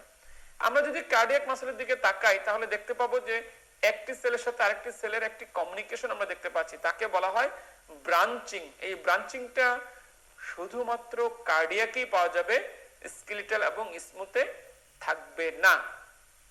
আরেকটি জিনিস আমরা জানি, ইন্টারক্যালেটেড ডিস্ক, এটি শুধুমাত্র কার্ডিয়াক মাসলেই থাকে, বাট স্কেলিটাল এবং স্মুথে থাকবে না। আমরা যদি একটু টি টিউবিউলের দিকে তাকাই, এই টি টিউবিউল স্কেলিটাল মাসল সেলে ট্রায়াড ফরমেশন করে থাকে, কার্ডিয়াক মাসল সেলে তারা ডায়াড ফরমেশন করে থাকে, বাট স্মুথ মাসল সেলে এটি থাকে না। আমরা যদি সেল জাংশনের দিকে তাকাই, স্কেলিটালে কোনো সেল জাংশন থাকে না, কার্ডিয়াকে ইন্টারক্যালেটেড ডিস্কই সেল জাংশনের কাজ করে, এবং স্মুথ মাসল সেলে থাকে গ্যাপ জাংশন। এইভাবে আমরা সবগুলো মাসল সেলের পার্থক্যের প্রত্যেকটি খুব ভালো করে আমরা মনে রাখবো। বাট ট্রিক্স হচ্ছে আপনারা খেয়াল রাখবেন কোন জিনিসটি কোথায় থাকে না, এইভাবে আলাদা করে এরপরে কার কোনটি আছে সেটি পড়লে আপনাদের আশা করি খুব সহজেই মনে থাকবে। এর মাধ্যমেই আমাদের বেসিক হিস্টোলজির আলোচনা শেষ হলো। এখন আমরা চলে যাব সিস্টেম বেসড হিস্টোলজি। এখানে আমাদের তিনটি টপিকস থাকবে, কার্ডিওভাস্কুলার সিস্টেম, লিম্ফেটিক সিস্টেম এবং স্কিন। প্রথমেই আমরা জানবো কার্ডিওভাস্কুলার সিস্টেম সম্পর্কে। আমাদের কার্ডিওভাস্কুলার সিস্টেমের কেন্দ্রবিন্দু হচ্ছে হার্ট। আমাদের হার্ট থেকে অক্সিজেনেটেড ব্লাড আর্টারির মাধ্যমে সমগ্র বডিতে চলে যায়, সেখান থেকে ডিঅক্সিজেনেটেড ব্লাড ভেন ক্যাপিলারি হয়ে ভেইন হয়ে আমাদের হার্টে আসে, সেইখান থেকে আবার অক্সিজেনেশন হয়ে লাংসে আসে, লাংস থেকে হার্টে আসে, আলটিমেটলি এইভাবেই আমাদের হোল বডিতেই সেই সার্কুলেশন মেইনটেইন হয়। মূলত আমাদের এখানে একটু আমরা সংক্ষেপে histological structure of large artery এবং ভেইন সম্পর্কে জানবো, এবং আর্টারি ভেনের পার্থক্যটা খুব ভালো করে আমরা পড়ব।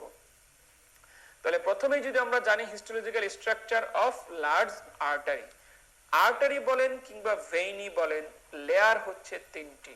একেবারে ভিতরে টিউনিকা ইন্টিমা, মাঝে মিডিয়া, বাহিরে অ্যাডভেন্টিশিয়া। প্রথমেই আসি ইন্টিমাতে।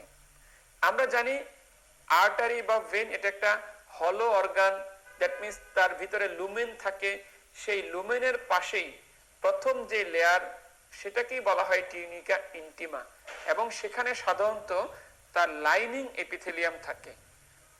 সো এই আর্টারির ক্ষেত্রে টিউনিকা ইন্টিমাতে লুমেনের সাথে প্রথম যে লেয়ার সেটি হচ্ছে সিম্পল স্কোয়ামাস এপিথেলিয়াম, অর্থাৎ তার লাইনিং এপিথেলিয়াম, এবং ব্লাড ভেসেলের বেলায় এর স্পেশাল নাম হচ্ছে এন্ডোথেলিয়াম।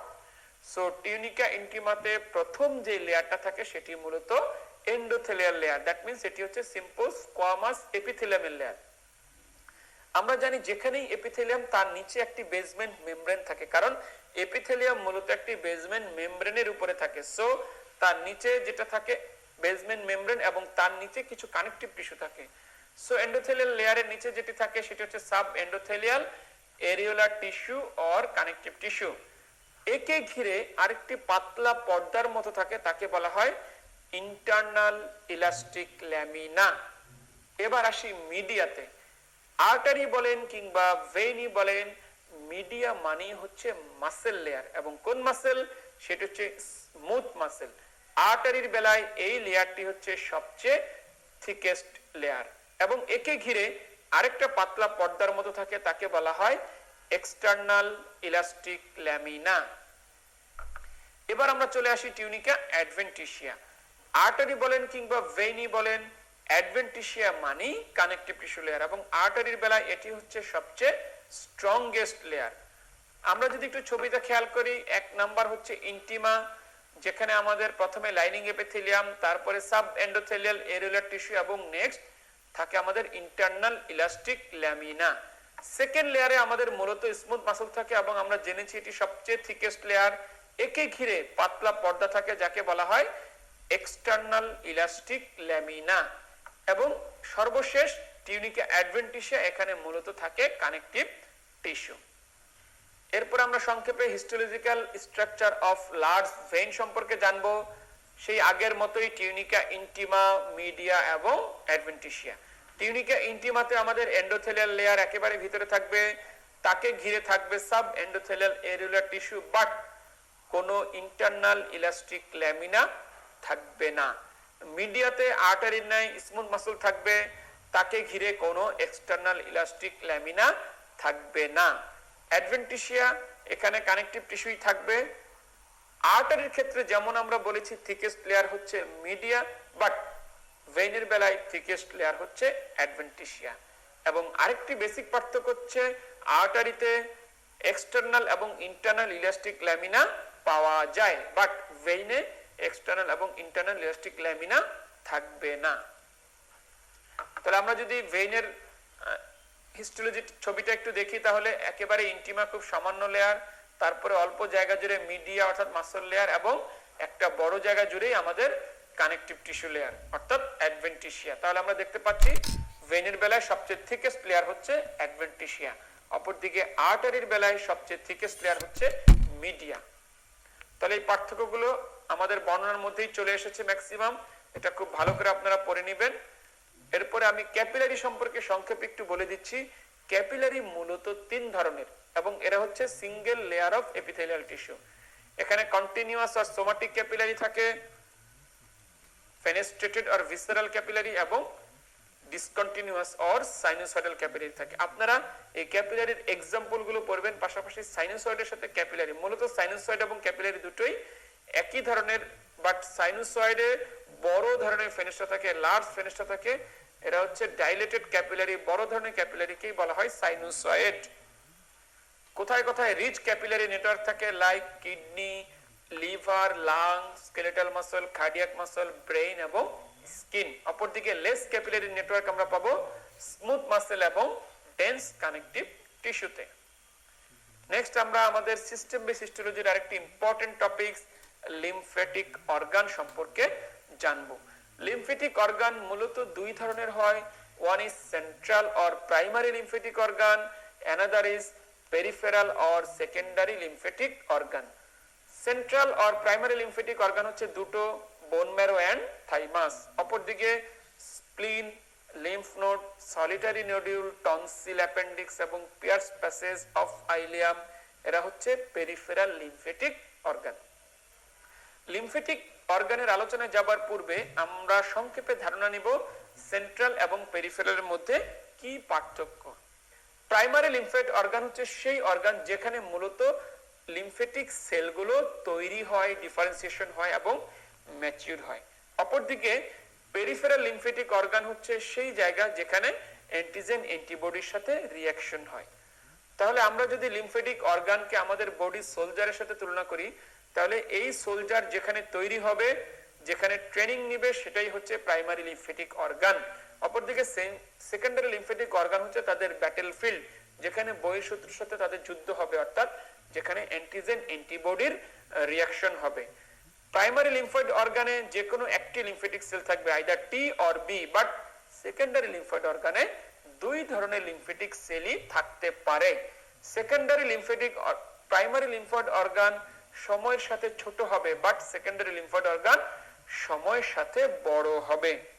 সো আমরা এখানে তিনটি লিম্ফেটিক অর্গানের মধ্যে সবচেয়ে গুরুত্ব দিয়ে স্প্লিনকে জানবো, তার পাশাপাশি আমি থাইমাস এবং লিম্ফ নোড সম্পর্কে সংক্ষেপে আলোচনা করব।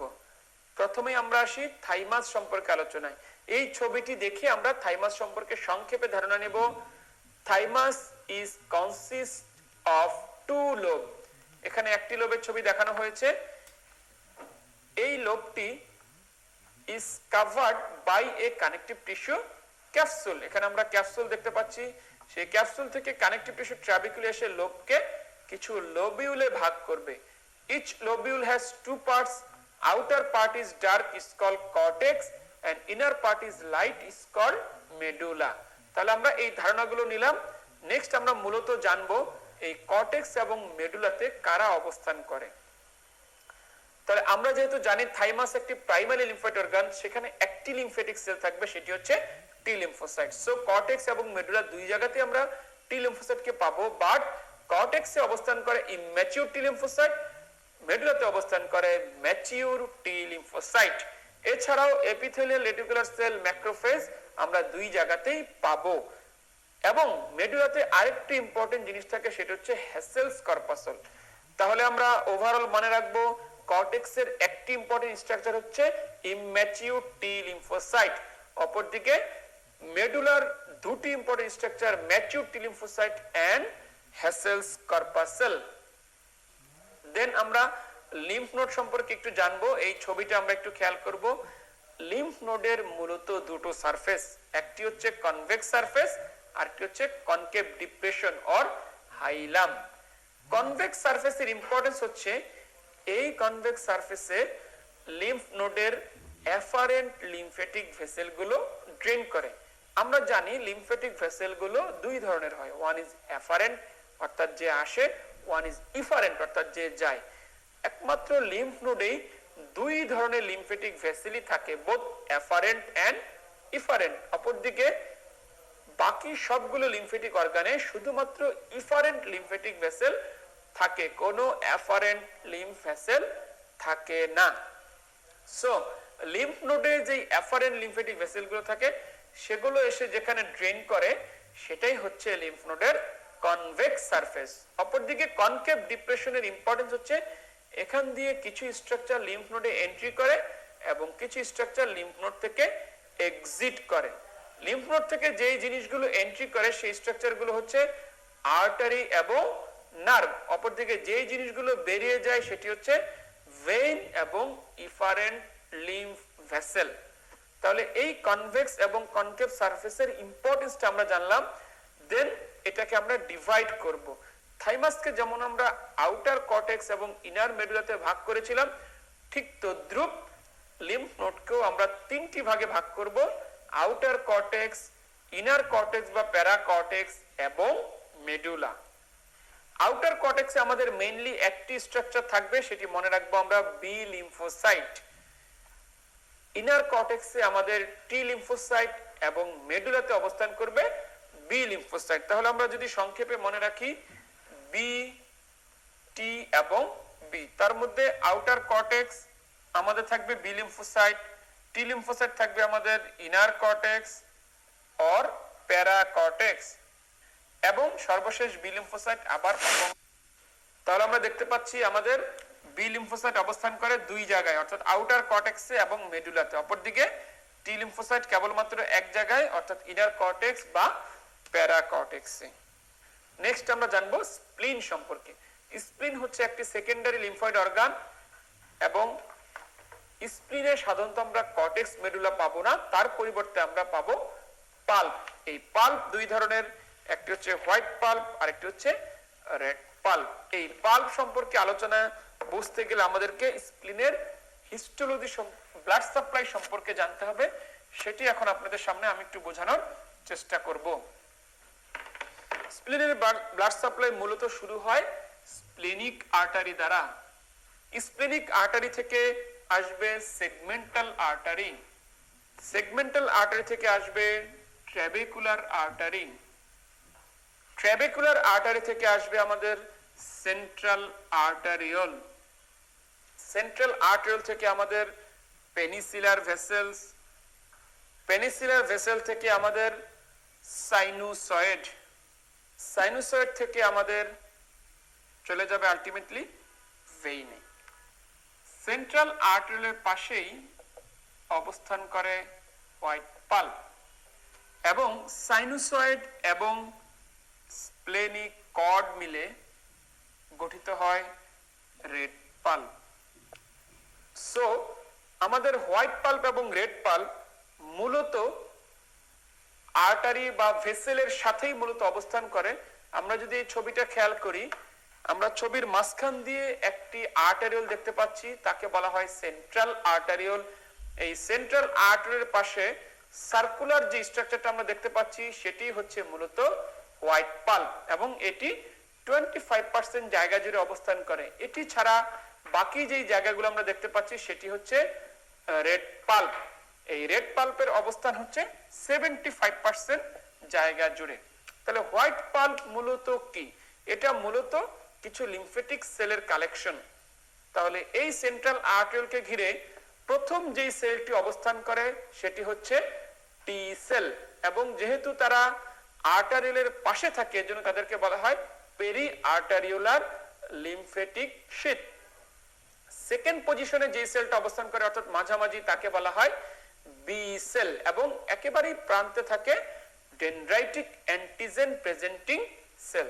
তাহলে আমরা যদি হোয়াইট পাল্পকে তিনটা জোনে ভাগ করি, ফার্স্ট জোনে টি সেল, সেকেন্ড জোনে বি সেল এবং প্রান্তে ডেনড্রাইটিক অ্যান্টিজেন প্রেজেন্টিং সেল, এটি হচ্ছে মূলত আমাদের হোয়াইট পাল্প। অপরদিকে রেড পাল্প গঠিত হয় আমাদের স্প্লেনিক কর্ড এবং সাইনুসয়েড দ্বারা। আমরা ছবিতে এস আদ্যক্ষরের যে জিনিসগুলো দেখতে পাচ্ছি এটি হচ্ছে মূলত সাইনুসয়েড, অর্থাৎ সাইনুসয়েড হচ্ছে মূলত স্প্লিনের ক্যাপিলারি, স্প্লিনের ক্যাপিলারিকেই বলা হয় সাইনুসয়েড। এই সাইনুসয়েড এবং স্প্লেনিক কর্ড মিলেই গঠিত হয় রেড পাল্প।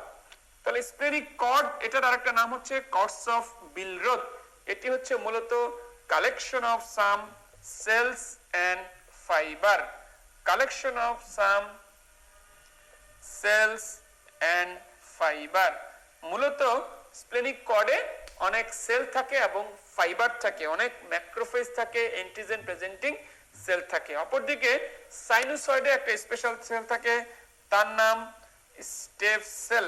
এটা আপনারা একটু খেয়াল রাখবেন। স্প্লেনিক সাইনুসয়েডে একটি স্পেশাল সেল থাকে, তার নাম স্টিভ সেল।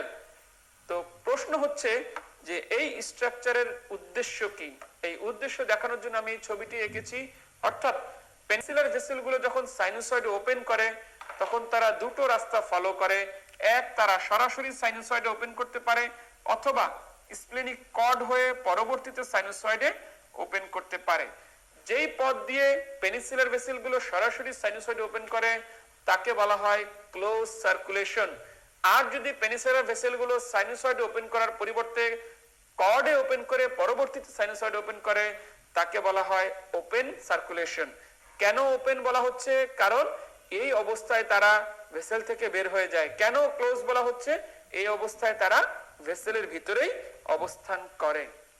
দেন আপনাদেরকে এই তিন ধরনের লিম্ফেটিক অর্গান সহ প্যালাটাইন টনসিল, এই চারটি লিম্ফেটিক অর্গানের পার্থক্য খুব ভালো করে পড়তে হবে। বিশেষ করে কয়েকটি পয়েন্ট আপনারা খেয়াল রাখবেন, যেমন সাবক্যাপসুলার এন্ড ট্রাবেকুলার লিম্ফ সাইনাস, এটি শুধুমাত্র লিম্ফ নোডেই থাকে, অন্য কোথাও থাকে না। ক্রিপস, এটা শুধুমাত্র প্যালাটাইন টনসিলেই থাকে, অন্য কোথাও থাকে না। লিম্ফ ভেসেলের কথা আগেই বলেছি, শুধুমাত্র লিম্ফ নোডেই বোথ অ্যাফারেন্ট এন্ড ইফারেন্ট থাকে, বাট অন্য জায়গায় শুধুমাত্র ইফারেন্ট থাকে। কর্টেক্স মেডুলা এটা স্প্লিন এবং প্যালাটাইন টনসিলে থাকে না, বাট থাইমাস এবং লিম্ফ নোডে থাকে। আমাদের আজকে সর্বশেষ টপিকস হচ্ছে skin. Skin is composed of two layer. খেয়াল রাখবেন, one is epidermis, another is dermis. Epidermis থেকে মনে রাখতে হবে it is made up of keratinized stratified squamous epithelium, যেটা আমি আগেই বলেছি ইট ডেভেলপস ফ্রম এক্টোডার্ম। এবং 5টি লেয়ার পাওয়া যায়, নামগুলো মনে রাখবেন, স্ট্রেটাম কর্নিয়াম, লুসিডাম, গ্র্যানুলোসাম, স্পাইনোসাম এন্ড বেসালি। আমাদের সর্বশেষ topics skin. Histological structure of skin. Skin is composed of two layers. One is epidermis, another is dermis. প্রথমে আমরা জানবো এপিডার্মিস সম্পর্কে। It is made up of keratinized stratified squamous epithelium, যেটা আমরা এপিথেলিয়াম পড়ানোর সময় বলেছি যেহেতু এটি একটি ড্রাই এরিয়া, সো এখানে থাকবে keratinized stratified squamous epithelium and it is developed from ectoderm. এর লেয়ারগুলো আমাদেরকে খুব ভালো করে জানতে হবে। 5টি লেয়ার থাকে, স্ট্রেটাম কর্নিয়াম, লুসিডাম, গ্র্যানুলোসাম, স্পাইনোসাম এন্ড বেসালি। আমাদেরকে সেলগুলো সম্পর্কে খুব ভালো করে জানতে হবে। 4 ধরনের সেল থাকে, keratinocyte, melanocyte, Langerhans cell and Merkel cell. প্রথমেই আমরা জানবো ক্যারাটিনোসাইট সম্পর্কে। যেহেতু আমরা জানি স্কিনের লাইনিং এপিথেলিয়াম হচ্ছে stratified keratinized epithelium, so maximum সেলগুলি থাকবে ক্যারাটিনোসাইট। নেক্সট মেলানোসাইট, এটি মূলত নিউরাল ক্রেস্ট অরিজিন এবং এটিকে পাওয়া যাবে মেইনলি বেসাল লেয়ারে এবং এর কাজ হচ্ছে মেলানিন তৈরি করা। নেক্সট ল্যাঙ্গারহ্যান্স সেল, মূলত এটি হচ্ছে ব্লাডের মনোসাইট, অরিজিন বোন ম্যারো থেকে, বাট এখানে সে ফ্যাগোসাইটিক সেলের ভূমিকা অবতীর্ণ থাকে, একে বলা হয় ল্যাঙ্গারহ্যান্স সেল। এবং সর্বশেষ মার্কেল সেল, একে পাওয়া যায় বেসাল লেয়ারে, এটি হচ্ছে মডিফাইড এপিডার্মাল সেল। তাহলে আমরা দেখতে পাচ্ছি বেসাল লেয়ারে দুটো সেল থাকে, 2M, melanocyte and Merkel sell. চলে আসেন ডার্মিসে। ডার্মিস দুটো লেয়ারে বিভক্ত, superficial, papillary and deep reticular. Epidermis যেমন এক্টোডার্ম থেকে আসে, বাট ডার্মিস ইজ মেজোডার্মাল, এই কথাটি আপনাদেরকে খুব ভালো করে মনে রাখতে হবে।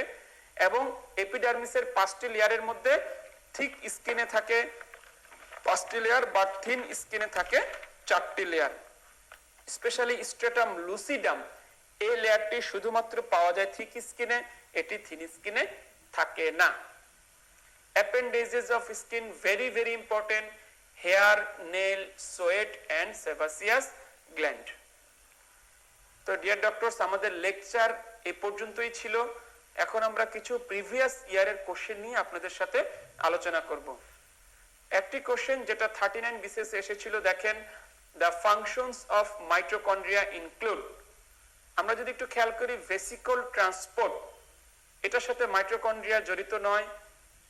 প্রোটন পাম্প অপারেশন, এটার সাথে মাইটোকন্ড্রিয়ার খুব একটা সম্পর্ক নেই। অ্যানারোবিক গ্লাইকোলাইসিস, আমরা জানি মাইটোকন্ড্রিয়াতে অ্যারোবিক গ্লাইকোলাইসিস হয়। এখন আমরা প্রিভিয়াস ইয়ারের কোশ্চেন নিয়ে একটু আলোচনা করব।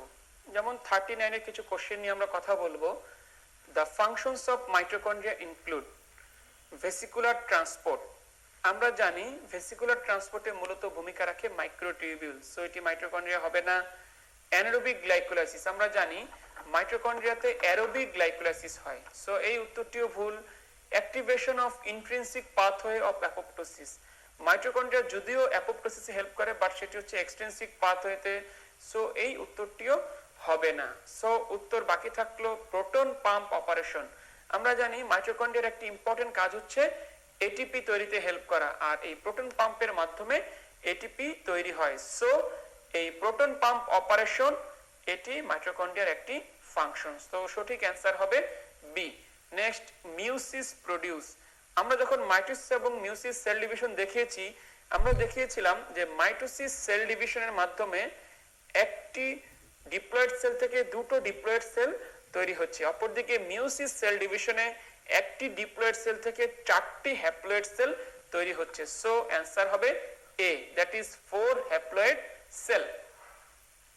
Elastic cartilage is not found in, আমি ইলাস্টিক কার্টিলেজের ক্লু বলেছিলাম ট্রিপল ই, অর্থাৎ external auditory canal or external ear, Eustachian tube or auditory tube এবং এপিগ্লটিস। তো আমরা দেখতে পাচ্ছি auricle or external ear, auditory tube or Eustachian tube এবং এপিগ্লটিক্স, এই তিনটিতেই আমরা ইলাস্টিক কার্টিলেজ পাবো। But epiphyseal plate of bone, আমি বলেছিলাম বোনসের এপিফাইসিস এবং ডায়াফাইসিসের মাঝে একটি প্লেট অফ হায়ালিন কার্টিলেজ থাকে, সেটি হচ্ছে এপিফাইজিয়াল প্লেট অফ বোন। সো এটি মূলত একটি হায়ালিন কার্টিলেজ। সো এই জায়গায় আমরা ইলাস্টিক কার্টিলেজ পাবো না। সো অ্যান্সার হচ্ছে B. Then all are functions of epithelial tissue except, আমরা জানি কন্ট্রাক্টিলিটিতে, অ্যাবজর্পশনে, সিক্রেশনে, তিন জায়গায় আমাদের এপিথেলিয়াল টিস্যু ইউজ হয়। বাট গ্লোবিউলিন এটি মূলত একটা প্রোটিন, এটি তৈরি করে মূলত এন্ডোপ্লাজমিক রেটিকুলাম। সো এটি এপিথেলিয়াল টিস্যুর ফাংশন নয়। Then DNA is found in, আমরা জানি ডিএনএ, আমি বলেছিলাম ক্রোমোজোম এবং ক্রোমাটিন এই দুটোই হচ্ছে মূলত ডিএনএরই একটি ফরম্যাট। সো ডিএনএ আমরা পাবো ক্রোমোজোমে। সো অ্যান্সার হবে A. Dermis contain melanocyte, possess keratinocyte, আমরা জানি মেলানোসাইট এবং কেরাটিনোসাইট দুটোই হচ্ছে এপিডার্মাল সেল। সো ডার্মিসের ক্ষেত্রে এগুলো থাকবে না। Is a layer of epithelial tissue, আমরা জানি ডার্মিস হচ্ছে মেজোডার্মাল। সো এখানে এপিথেলিয়াল টিস্যু থাকবে না।